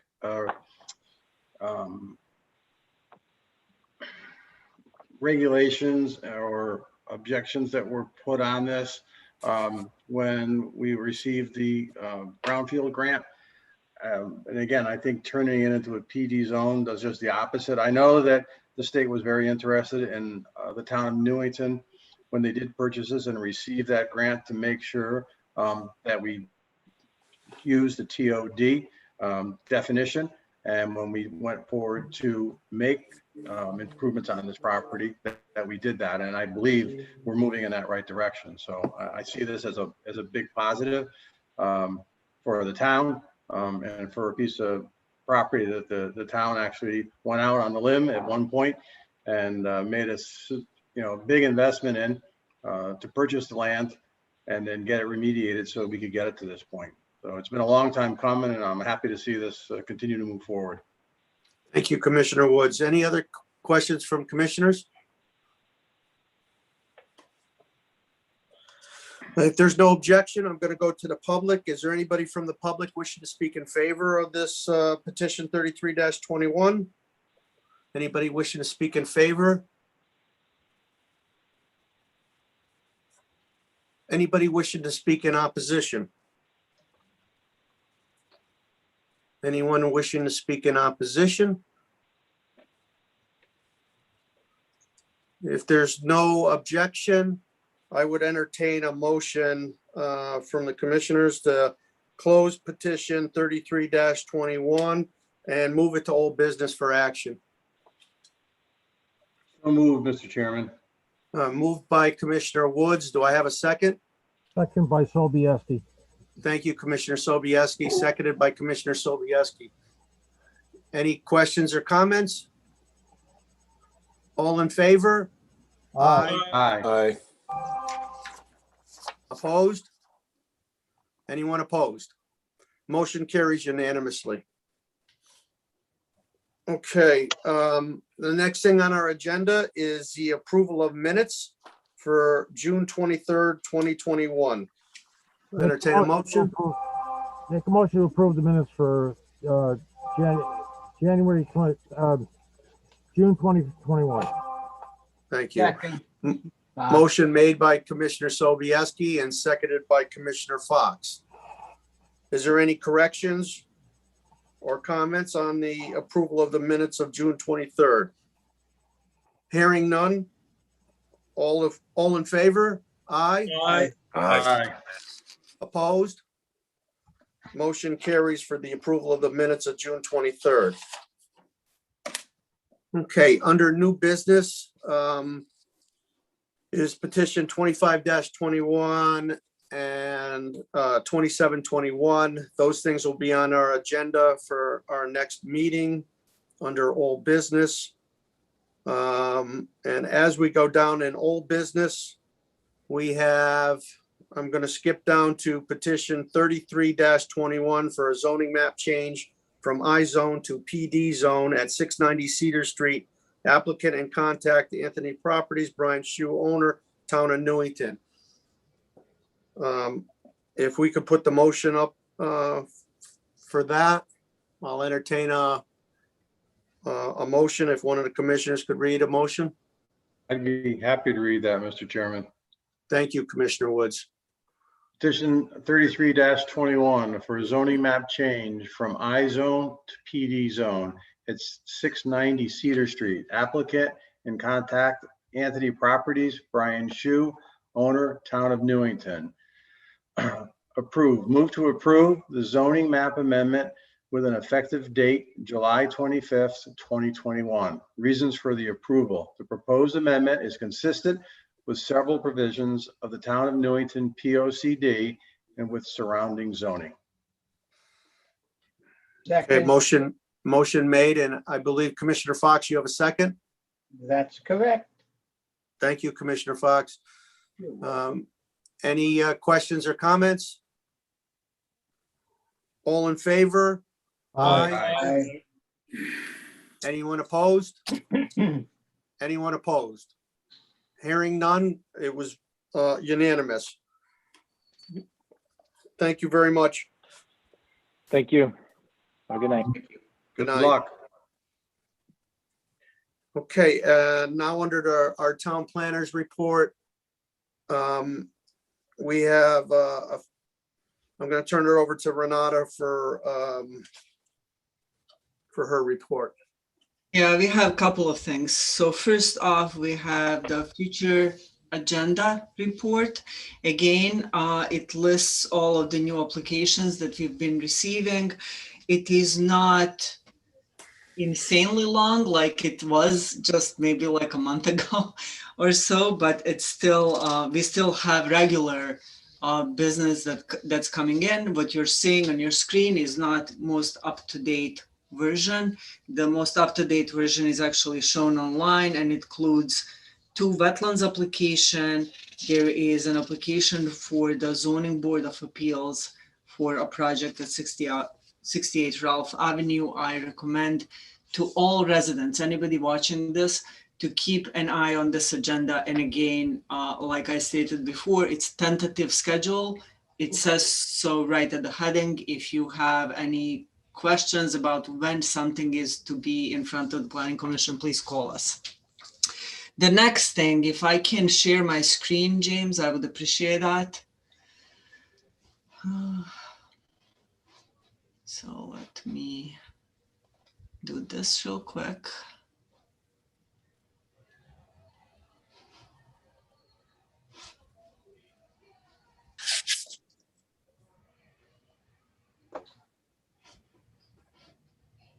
I'll try again.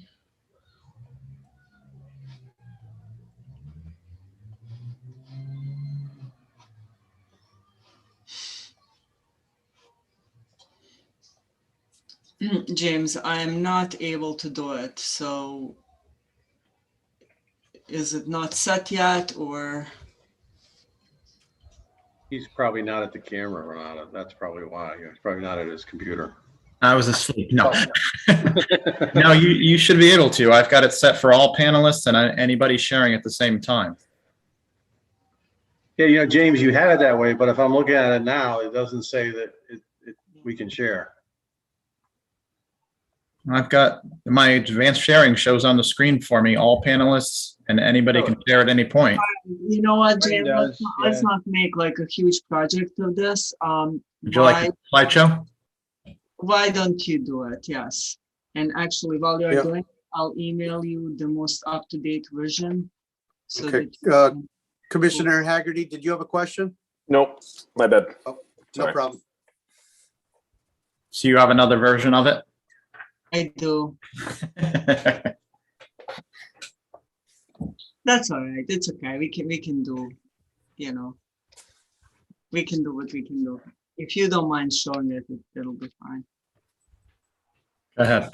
There you go. All right. So like I said, I sent in a packet, I sent a list of these legislative updates that I wanted to talk to you about. And then as I was reading through this stuff and starting to prepare this presentation, it just became one of these things when I'm looking at this going like, I'm going to be talking for 2 hours. The commissioners, the most patient ones, will listen for about 45 minutes and that, and then just go bye-bye on me. So I decided to sort of split it. And I decided to do this today. So a couple of things that I will cover tonight. We'll go over that, and then James will kick in the end to talk about meetings, and then we'll continue at the next meeting with the other stuff. Accessory dwelling units, I talked to you about this at the last meeting. The new legislation now creates provisions that allow construction of these accessory dwelling units on lots with single-family homes. There is all kinds of questions that are coming up about this bill with regards to certain provisions of it. I suggest that we all take some time, read this through, see what other towns are doing, not necessarily to copy what they're doing, but just see the processes that they're going to in digesting this, and then talk about whether or not the town is interested in opting out of this provision. We have an opt-out deadline on this on January in 2023. I would suggest that depending on how we go with the business on our agenda, perhaps we revisit this in October or November, have a good presentation on everything that's included in the ADU provision, and then start talking on the Planning Commission end and on the council end as to what we would like to do here. What I can tell you, though, that we will have to do something. Because when I compared the provisions of this new law and compared that to our accessory apartments provision in our zoning regulations, they do not match. There are a few provisions in our regs that do not match the ADU provisions in the general statutes. If we decide not to opt out of the provision, we will have to then amend our accessory apartments regulations so that they're not conflicting with the state statute. Can you show the next slide, please, James? So the next thing that I wanted to talk about is a multi-family housing. So this law, in many aspects in Newington, we already meet a number of these things, but these changes are designed to straighten each town's obligations for multifamily housing. So some of the things that they included in here are these provisions about fee structure, how much money we can charge for certain kind of applications as compared to the single family homes. So we will end up having to look at our fee structure and see whether or not, we are somehow in violation of that. We don't have anything that, that we would charge more for like 8-30G application more than another multifamily housing application. However, multifamily housing applications seem to be more expensive than what you would pay in a single family for a single family. And I think the legislature is saying that that's not okay. We can't have the numerical or percentage cap on the total number of multifamily homes in the district. I don't think that we have that. The new law says that a minimum unit sizes that are larger than a minimum unit size by building code are also not okay. I don't believe that we do that either. I think we're in keeping with that. James, can you move? The opportunities for housing. So this new law requires zoning to provide opportunities for housing, including the multifamily housing. But what it also talks about is that now what we allow by zoning in a way of multifamily housing must meet the needs outlined in the state plan of conservation and development and the Cont plan, consolidated plan for housing. So the legislation moved from, previous language that said your zoning regulation need to encourage and promote housing to this language of clear intent that we are now starting to look at housing on a more of regional and state level and housing needs on a regional and state levels. There is a deadline for municipalities for their first affordable housing plan. We are good with that. We adopted ours. Every 5 years after, this year, we will have to update it, and we can do that with the POCD as well. We can incorporate it every 10 years in the POCD and then do a 5-year amendment later on. Next slide, please. So some of the more interesting things that came out of this bill are these requirements for actually state to do stuff. So state has to create this commission for housing development and future. And the job of that commission will be to evaluate local policies and about local policies as they're related to land use, conservation, housing affordability, and infrastructure. That commission must submit 2 reports, one in 22 and one in 23, with their analysis and recommendations for changes to the zoning enabling statutes. So we need to keep an eye out. And I'll tell you, this legislative session, I have never seen anything like it. I've been following this always for the last probably 15 to 18 years, very closely, the new laws that come up. No year has been like this year with just amount of changes that came up to us. The process for implementation of state plans, they will have to evaluate that as well. And the guidance and incentives for municipal compliance with affordable housing plan. This commission will also have to create or make recommendations on model design guidelines and associated education and training guidelines. So next meeting, I'll talk to you about requirement for training on the staff level and the commission level. This commission is supposed to be overseer of those guidelines for training.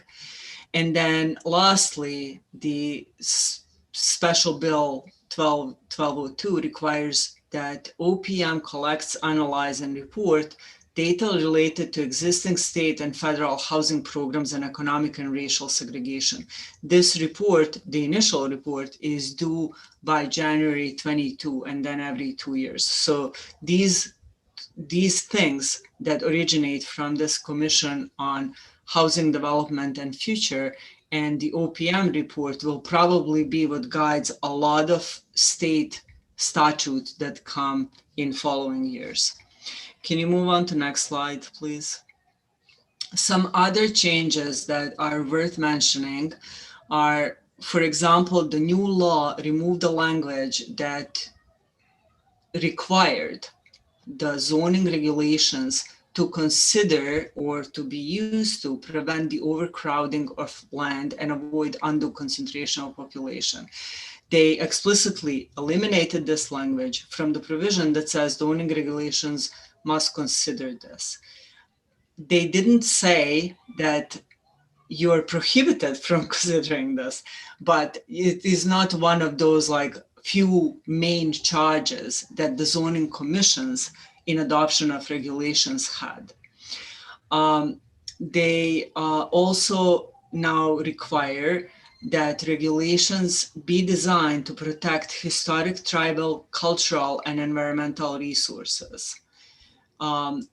They are requiring that your regulations, our zoning regulations, consider impact to adjacent municipalities. This applies to housing and this applies to pretty much any other land use.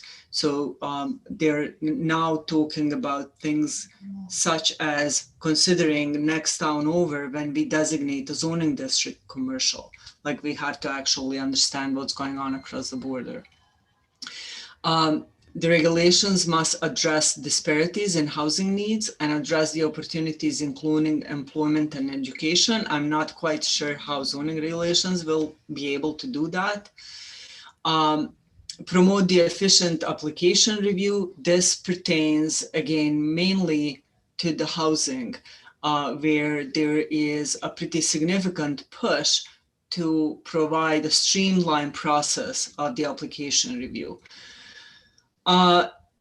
The regulations must affirmatively further the purposes of the Federal Fair Housing Act there is a language that changed from, before, when commission act on certain type of applications, such as special permits, you were allowed to consider the character of the neighborhood.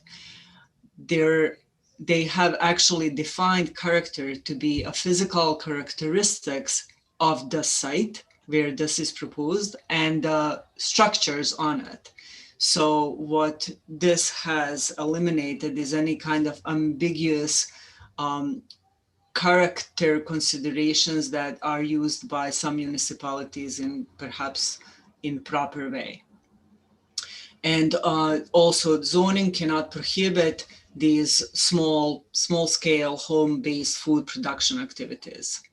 Next slide, please. So that wraps like stuff that's related to ADU and multifamily housing. Now, outdoor dining was also another bill that got passed, and it effectively extended the provisions of the governor's executive order through March 31st of 2022. So what is right now allowed, if you want to have an outdoor dining at the restaurant, the town staff has to return an application like response within 10 days. We have to approve it or disapprove it. And if we disapprove it, we need to say why, and then they can modify the plans. The documentation requirements are quite relaxed. We do not ask for too much on these kind of things. Conditions for use of public sidewalks and pedestrian ways are allowed. And there is an automatic, they actually adopted an automatic extension, which is what I was worried about when we did our amendment to the text. They're also waiving, they have waived and continue to waive the provisions for the parking, minimum parking requirements. Now, what is going to happen come April 1 in 2022 is municipal zoning will have to allow outdoor food and beverage services, outdoor dining, as an accessory use as of right to a licensed food establishment. So we are effectively prohibited from asking for special permit for outdoor dining in any zoning district wherever there is a restaurant that is approved there. Now, when I originally talked to you about the B1 zone, this is an example of overcorrection. This is one of those times when something is wrong and then it's corrected, but it's corrected to a point where, right now I'm not so sure, like I was quite sure just up until a few months ago that we should allow restaurants pretty much everywhere as of right. Now I'm not so sure because we cannot set those limits on impact. What we can do, however, under this new law, and that's what I will propose to you in the subsequent regulation amendments, is we still can regulate how do we allow this. While this is going to be allowed as of right on my counter or by you on a site plan application, it cannot require special permit. We can, for example, count a percentage of an outdoor space because it's an accessory use. So as an accessory use, it needs to be smaller than the original use. So rather than using that analogy of 4 tables or 20 patrons, we can say 25% or 50% of the existing restaurant can be, as of right outdoor dining. We can control the litter control, we can control illumination through the regulation signage. We can't control noise, not by decibels, but we can at least regulate hours of operations through the language, explicit language in the regulation. So that's how we will do that, so that we don't counteract and then again require too many special permits for restaurants just because an outdoor dining needs to be somehow approved by the commission, right? Next slide, please. And then this is the last one that I will talk about tonight. So in addition to these things, the state also adopted the adult use recreational cannabis laws. They had provided a bunch of definitions for the uses that are listed on your screen, and I won't necessarily read them, but I think a couple of ones that we need to focus on are cannabis establishment, hybrid retailer, and then micro cultivator and retailer. Those are the uses that we will very likely end up considering for what we do with this stuff. Next slide, please. Before I get into actually this, I'll leave this on the screen for a little while because this is an interesting one, I'm sure, for everybody. What I need you to know is that by 10%, if 10% of electorate petitions, the town actually can decide whether or not the town would like to prohibit sale and production of cannabis. So there is a provision that actually allows, and some towns have already started talking about proposing or prohibiting this kind of sale and production in their communities. In addition to the municipal tax revenues, which from this bill, from this particular use, a municipality will receive a proceeds of 3% of municipal sales tax, and this is on top of the state sales tax. The monies that collected from these kind of sales can be used for streetscape improvements, neighborhood development improvements, education programs, youth employment, training programs, services for individuals living in the municipalities who were released from DOC custody, and mental health addiction services, youth service bureaus, and municipal juvenile review boards, and community civic engagement efforts. So there is a specific programs into which these funds can be spent on. On top of this, though, the bill also allows municipalities for the first 30 days after the cannabis retailer or hybrid retailers open to charge them up to a certain amount of money, $50,000, I believe, for any necessary and reasonable municipal cost for public safety services related to the opening or directing traffic. There are rules, if you want to move on to the next slide. There are rules about, what you can regulate through zoning on this, and I will address that at the next slide. So by zoning, you can decide to prohibit it if there is like 10% electoral that pulls a petition for it. Or we can decide to not do anything and stay silent on it. And in that case, these uses will be treated such similar uses. So for example, if I have somebody who's just selling, I would treat that as any other retailer. If we have a micro cultivator, that would be treated probably like an industrial type of use and allowed in those kind of districts.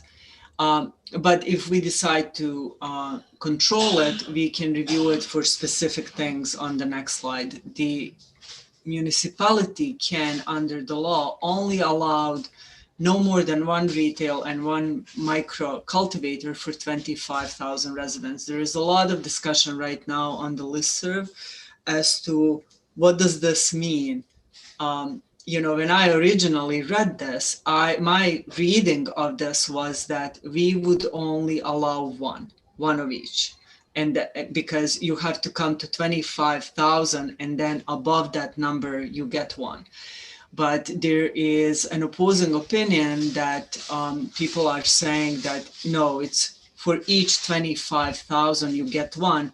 So over 25,000, you get another one. So we're kind of all trying to figure out like what it all means and how many, but we're talking for town of Newington, one or two of each. Can you move on to next slide? So under zoning, what we can regulate if we decide to go that way, if we decide that we want to provide this under the special permit, we can reasonably restrict hours and signage and proximity to churches, charitable institutions, hospitals, and places like that, similar to what we do with the liquor regulations. Anytime we adopt any kind of change related to cannabis, we have to report it to the OPM secretary, and that's a staff matter. And we also, as a town, cannot prohibit delivery or transport through our town when this is done by unauthorized individuals. Can you move on to next slide, please? So the public burning of cannabis can be regulated again. I think municipalities with more than 50,000 residents must actually designate a place where public consumption of cannabis is permitted. We're under that threshold, so we don't have to do that. And we may regulate any kind of outdoor smoking of weed. Essentially, we would probably do that the same way we regulate smoking of cigarettes.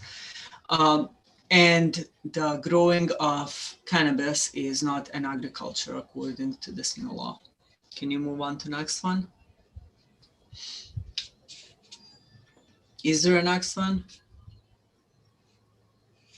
I think James is sleeping again. Now my mouse is being fussy. So I am going to leave this presentation on the website for a while so that residents also can review as well as you. If anybody has any questions, please call me. I'm providing you links to the presentation that Commissioner Sobieski mentioned at the last meeting, which indeed was excellent, done by Krog and Halloran and Sage, by Mike Ziska, Halloran and Sage. So the first link is to that. The second link is from the CCAPA and CASIA. It is also sort of a summary of bills and their explanation of it. And then there is a full list of bills provided on the last link below. I would suggest that, you start looking at some of this a little bit, and then we will wrap up the legislative summary at the next meeting. And then later on, we probably will need to reassess how much in depth we want to go over all this language, because we're also concurrently going through the regulation changes, and it's all getting very complicated and pertinent. The next thing that I had was like a little avatar of James, because he's going to tell you about our meeting procedure. But that's before we go to that, if Commissioner Sobieski, you had a question? Yes, thank you, Chairman. Bernard, a quick question on, even when I attended the meeting at Krog, I wasn't really, I was a little confused about cottage food. Mhm. I understand that, so people can make like jams and jellies or whatnot, but would that also be under zoning and or health, or would that be a combined application, I guess? That's what I was wondering. So the cottage food, as far as I know, is, I don't know whether or not the town of Newington does combined application. The statutes that we're dealing with are just solely zoning statutes. So what we're talking about is you can't prohibit production of this food by zoning. Whether or not a health department needs to actually go into that house and inspect it for type of stove or sink or something, I don't really know. And I don't think that in these statutes we can be necessarily concerned with the different jurisdiction like that. But on a zoning end, we can't prohibit that. And there is a lot of language about, potentially non-toxic and potentially toxic and, all that stuff. So that's fun for sure. Renata, don't we have one that has come in for the cottage food already for a baking operation? And it didn't, and you approved it administratively? Was that when I was here, Eric? Do you remember that? I've had discussions with a couple of individuals about potentially doing that, but I never got anything firm in writing. But And I believe they wanted to sell, right? They wanted to sell from the house. that was one of the things, yes, with the one So individual. that's not allowed. That's not part of what cottage. Okay, I remember talking about it in the past. Very good. If there's no other questions at this time, we'll go to James. He was going to talk about meetings. Good evening, everyone. So on your screen, you will see a brief primer that was put together through the FOI Commission. It's not official yet. They are still vetting some of the provisions of the implementer bill, but it does give us a brief overview into how our meetings will take place between now and April of 2022, which is when a report is due to the government on the best way to implement hybrid meetings for all commissions, whether it be state or local. So the most important one that I want to emphasize is the regular held solely or in part electronically. And I think this is our best route to follow, specifically because it gives us the flexibility to have a location, have a quorum in place, not have to worry about, a good example was our meeting where thunder and lightning shut us down multiple times. If we had had that happen, we would have had to put our meeting on hold for up to a half an hour before we could start it under these provisions. So being in a physical room with a quorum of your membership will alleviate that problem. There are a couple of new issues that we will run into under this. One of them is now we have a notice requirement. We get that mostly on the state level. Now we are also required to notify the commissioners there is an upcoming meeting. We're also to post that notice in the office as well as in the town clerk's office and on our website if we have one, which we do. So that provision is something new for us. Normally, we would simply publish an agenda, post it within 24 hours, we're good to go. In this aspect, we're getting another layer on top of that just to be able to notify what's going on. Again, nothing changes with our agendas, whether it be a special meeting, a regular meeting, you're still 24 hours prior. The FOI Commission has actually ruled that for notification to the commission members, an email is sufficient as well. You will still receive a Zoom invite from us. So you can consider that your pre-notification, even though we will send out a notification on the site for the notice as well as the agenda. One suggestion I would make to the commissioners as well as to the public, definitely go onto our website and make sure you're registered to receive notifications for boards and commissions you're interested in. That way, anytime we post anything, whether it be your public notices, the notice of the meetings, the agendas of the meetings, or the minutes, you will receive the notification that it's being scheduled or new data has been added to it. The next piece, this is the one that I'm hoping not to run into because it puts additional burdens upon the town. So if we do something just electronically going forward right now, and within 24 hours prior to the meeting, a member of the public who wants to attend does not have the electronic means to be able to do that, the town is then required to place them in a location with a device in order to allow them to attend your meeting because you are completely virtual and you do not have a physical location where you're at within the municipal buildings. That's the main reason that I'm suggesting that we have at least a minimum quorum in person in the rooms. That alleviates us having to go through that process. We're lucky enough that the new council chambers allow for presentations by the applicants. It will allow us to do our presentations. It will allow us to manage the cameras inside that room between the dais where you'll sit, as well as the public participation table camera as well. And at this point, until we're connected out to NCTV completely, we'll still broadcast that as we're doing this evening by picking up the signal from Zoom and making sure it's available. Because one of those new requirements is we need to make sure that the meeting is posted to our website within 7 days. For us, we're lucky. It goes up the same second that we're handling the meeting. So at closure, it's available to the public at any point. They can go back, they can view it, they can do whatever they want with it. There is a small provision inside of it that allows them to possibly download it.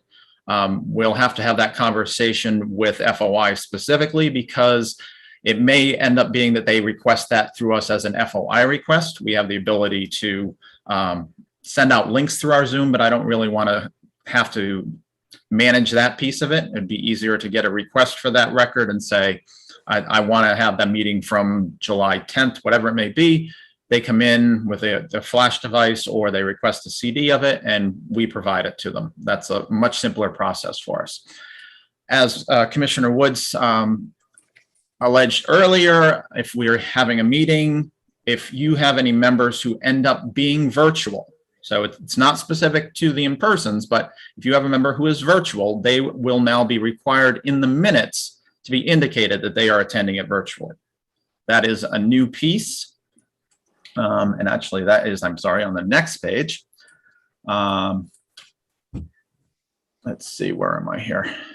So this was that piece about the quorum of membership and losing our ability. This right here specifically is relative to that posting. This is a new change for us. We actually currently leave it as a permanent archive. It's been up there since we started in April of 2020, and all of the meetings of anybody who's needed it are up on our YouTube page. Now we have the ability to remove them after 45 days. We don't tend to do that because they are a benefit to staff as well as the public. Special meetings, not a lot has changed. Again, we've got the notice in the 24-hour agenda posting. And this is the piece we were just talking about earlier, votes taken by roll call at a regular or special meeting using electronic equipment. So if you do have membership that is attending virtually, this is where we'll need to make sure if you do not have a unanimous vote, we are specifically going through the process, doing a roll call vote. We've already indicated in the beginning of the minutes whether or not they're attending virtually or in person. So that piece is already covered. And that actually ties into the lower part here that indicates, just indicating how a person is attending that meeting. This is the part that makes it difficult for us, that opportunity. If we are fully virtual, setting up that location for the public to be able to attend and comment. So in this aspect, we don't have the technology available right now with the chip shortages. That is a difficult thing. We are in the process of trying to order new technology just for the council chambers itself. We're still looking 8 to 12 weeks out on delivery. That's much longer than we would like to do, but it happens. Because you as a commission have allowed public comment, this is another piece that we'd have to make sure was available unless you are in person. So that is one of the reasons that I'm recommending to all boards and commissions to attempt to be in person if possible, if not fully, with at least a full quorum. And then as we've been doing through the entire pandemic, making sure that members of the public as well as members of the committee are identifying themselves prior to speaking. And Mr. Chairman, you're very good about making sure that you at least recognize who is looking to speak, and a lot of them do recognize and state their names before they start as well as the applicant. So in that piece, we're actually covered very well. We do have a couple of boards that are still working that out even a year later. So it is something that we will work on. This is the piece that causes the problem if we are in virtual. So if we ran into the same situation we did about 2 months ago, and we kick off an amount of members necessary to hold a quorum in our meeting. We now have to wait 30 minutes or under your determination, Mr. Chairman, to restart the meeting. If we can't obtain that quorum after 2 hours, that meeting would then be adjourned to another date or moved on to your next agenda packet. This is why it's best to have people in person and attend everything that we can in that room. It saves us the hassle of not having to go through, make a notification to our website, indicate when they think we're going to bring that meeting back in and resume discussions and review of applications. That's something that staff doesn't have that time to be able to manage. And a lot of times who's running the meeting may not have access to the website even. So it creates a logistical nightmare for us slightly. And then the last but not least, and we pray that we don't run into this, and we have been lucky through this entire time period to not have any disturbances, I'll say, or what they like to call Zoom bombing, where we end up having to disconnect somebody or disconnect an entire meeting. But that provision is in there where you can remove a person until they have calmed down and started to act properly, or you can remove them for the entire intent of that meeting until the end of it, if they refuse to adhere to the rules of the meeting. So those are really the highlights to it. I'm expecting from my association to receive a more in-depth listing and overview of this tomorrow. Once we do get that, we will pass that along to everybody so that if there are any changes that we've noticed within the law, we will make sure that everybody's aware of it before our hope that everybody's in person on the 28th. And that is that's our proposal for council, being in person on the 27th as well. So we will be working those details out. Okay, thank you very much, James. Commissioner Woods, you have a question? Well, I think you just answered it. What's the effective date of this for all committees and commissions? Is it the 28th of July? Technically, it was signed last Monday. So, and that's why it's so new. And in this aspect, while we are fully virtual right now, when we advertised that meeting and posted that meeting, this bill had not been signed. This was the full implementer bill this was included in. So really, it's still up in the air, is all I can say. I'm hoping to get a little bit more direction tomorrow to say when they think it's going to go fully into effect and how they want to see us implement it between now and April 30th. I think we talked about this at our last, Commissioner Woods, are you all set, or do you have anything else? Well, again, I wanted to know that is it. I guess I'm really curious to see, now that they're going back into a special session and the Delta variant is becoming more prevalent throughout the state, if they'll refine this and go back to solely electronic meetings. Well, we do have that option. That's the reason that they gave us the different options in this listing. We have the option between now and April 2023, April 30th, 2022, to handle our meetings in any of the three fashions. Could be virtual, hybrid virtual, or in person. But if we run into a variant where it's getting back into town again, at that point, the town manager will make that decision to go back to full virtual. Yeah, the only drawback to that, the way this law is written though, right now, that if somebody requests that they can't get there, right? Now you have to provide them with the equipment to do it or get them to a place, but you just said you can't do, so that could bring us to a standstill. Exactly. So the logistics of it are just the difficult part of, yeah, we probably have a couple of laptops, we have people doing remote work right now, but we have probably a couple of laptops that we could put somewhere. But that also requires a staff member to be present in order to make sure something doesn't walk away. So it's an additional cost to us all, an additional time cost to us. So we just have to see if we can work that out with the FOI Commission and the state legislature and see, based upon all the Delta variants that are coming out right now, do they need to make changes that'll be much more acceptable and usable for the towns. Okay. That Thank you, Mr. Chairman. Thank you, Commissioner Woods. That requirement is only if we're not meeting in person. If we're all virtual, then you have to comply with providing somebody with a laptop to view things. But if Correct. we're meeting in person, then that doesn't apply at all, correct? That is correct. Okay. I think we talked about this at our last meeting. I think the majority of the commissioners said that they were willing to meet back in person. I'll go through the list right now. I believe, I have no problems with it. Do all the commissioners feel that they have no problem meeting again for the 28th in person? I'll go.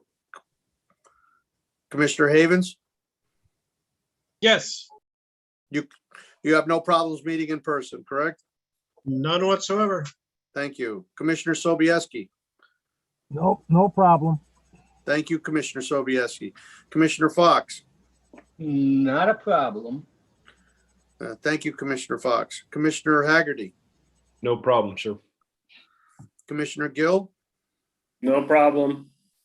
Thank you, Commissioner Gill. Commissioner Braverman.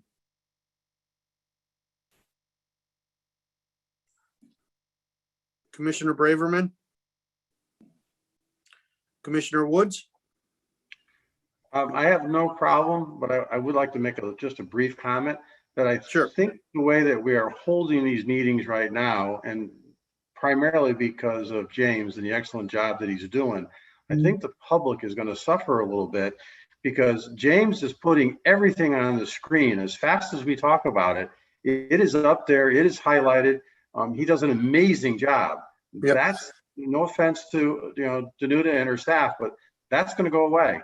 I think that's going to stay because we're going to be offering the applicants an opportunity to be able to come in instead of coming in personally. They can come in by Zoom. So we will still have that. Is that correct, James? Yeah, I will still be running the meetings behind the scenes until we have something going on with NCTV's connection. Zoom will Okay. still be part of it. So All right. we'll still ensure that we look as good as we did before. Okay. Thank And you. I assured the council of that last night as well. Because James, what our biggest complaint all along is that people can't see the information that's being presented. So as much as I know people want to be there, they want to touch, they want to feel, this is an incredible way to do this. Yes. I don't want to see that go away. So somehow we need to make sure we adopt this technology into our regular meetings moving forward. Yeah, and that actually is a provision that the town manager and myself have been talking about. We are hoping to start training some of the staff members as well, and maybe bringing another staff member with us to meetings, just so that we have some backups. And it will take a little while, as you know. In the beginning, I was not perfect at doing it, but you learn the process as you go through, and you get quicker with it. And the pause button's a great thing. But we will ensure that we still look as good as we did when we started the process. Okay. Again, thank you, James, and thank you, Mr. Chairman, for allowing me the time. Thank you, James. And Commissioner Woods, that's a great comment. It has been going very good.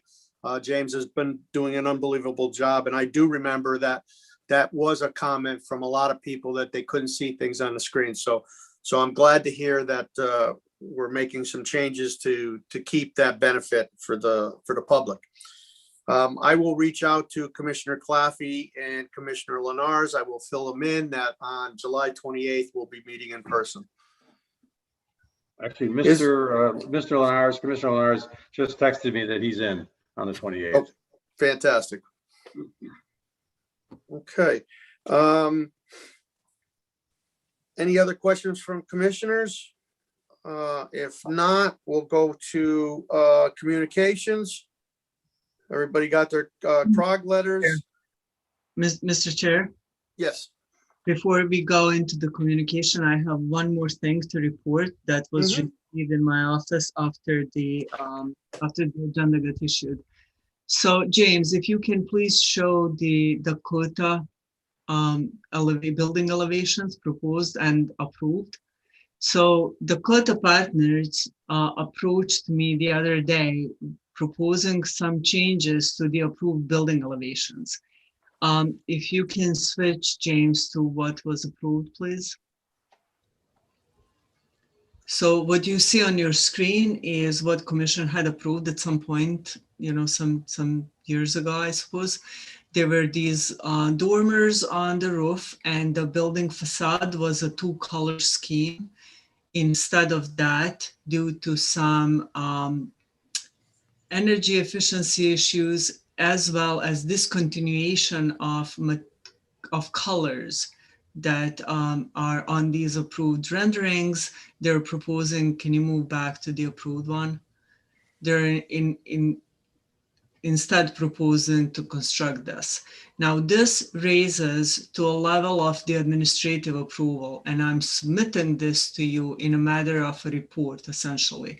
I am working with them. I had asked them to still do perhaps two colors and still do some changes. I'm asking if they would change perhaps some materials on these buildings as well. But I'm bringing this to you in a matter of a report, and I am essentially asking you if you want to see anything that we approve on a staff level at your report, anything that relates to changes to the special permits or things like that. We're not going to obviously bring every single zoning permit to you for review, but I think when we approve slight minor modifications to the special permits, perhaps you would want to see it. So I'm posing this as a report and a question for the future direction, so you can tell me. Okay, thank you, Renata. Any commissioners have any comments?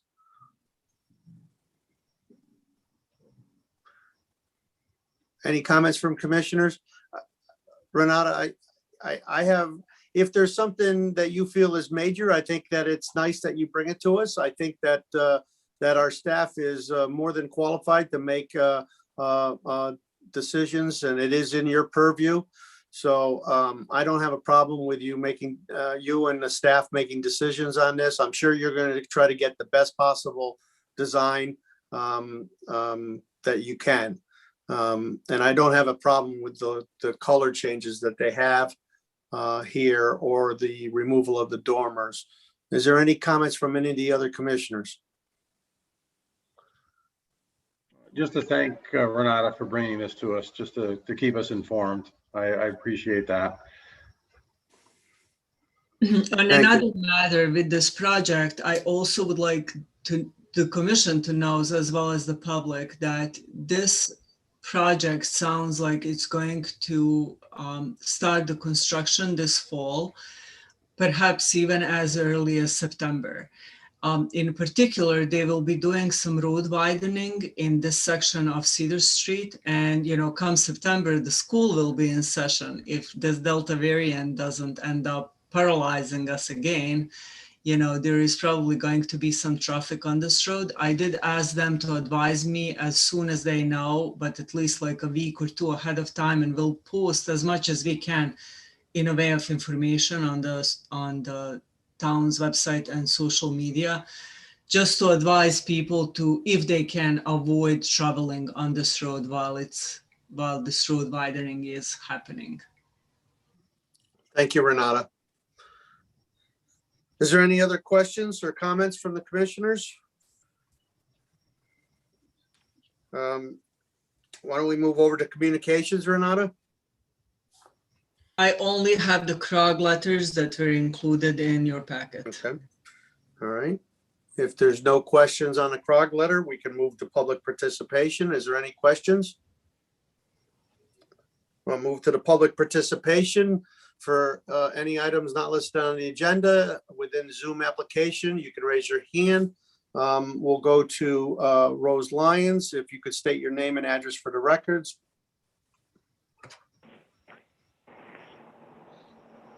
Hello? Hello, Rose. Okay, I wasn't sure whether I had unmuted myself or not. I'm using a telephone to call in. Rose Lyons, 46 Elton Drive. I'm just curious about how much the public is going to be able to see in the council chambers. As much as I want to come back in person, and see the presentations. After looking at the room last Tuesday when I went in to pay my taxes, it doesn't seem that there's going to be much of a difference in the visibility in the council chambers as it stands right now. I know that you can't answer those questions because it's not the time for responses or back and forth, but just something that I'm going to look into, so to determine whether I'm going to stay home and watch on my 45-inch TV or sit and put a crink in my neck trying to turn and look at a screen on the side of the room. I don't mind answering that, Rose. I believe right in front of where the counselors sit and in front of where the public sits, there's a monitor, a two-sided monitor, so that the counselors can see the monitor and the people that are out in the public can see the same monitor. So I believe it's double-faced. James can correct me if I'm wrong, but I believe that there is a large improvement of being able to see presentations in that room. Is that what James's opinion is of I'll the ask setup now? James, if you could confirm that for me, or am I incorrect? You are correct. There are two monitors there, one that does face the council dais and one that faces to the public area. We will actually be adding in two additional television monitors, one to the south wall and one to the north wall as well. That will allow for a little bit greater visibility in the room as well. Thank you very much, James. That's good to hear. Thank you very much. Thank you, Rose. That's it for tonight. Thank you. Any other public wishing to speak? Anybody else from the public wishing to speak?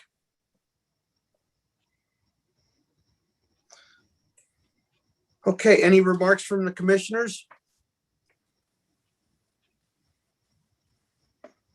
I want to thank everybody. I think we had an excellent meeting, and I'll look forward to seeing everybody in person on July 28th. So I'll entertain a motion to adjourn. So moved, Mr. Fox. Motion made by Commissioner Woods and seconded by Commissioner Fox. All in favor? Aye. Opposed? Motion to adjourn is unanimous. Thank you very much, everybody, and you have a wonderful night. Thank you, James, and thank you, Renata. Good night. Thank you all. Good night. Good night. Good night. Well, all be well.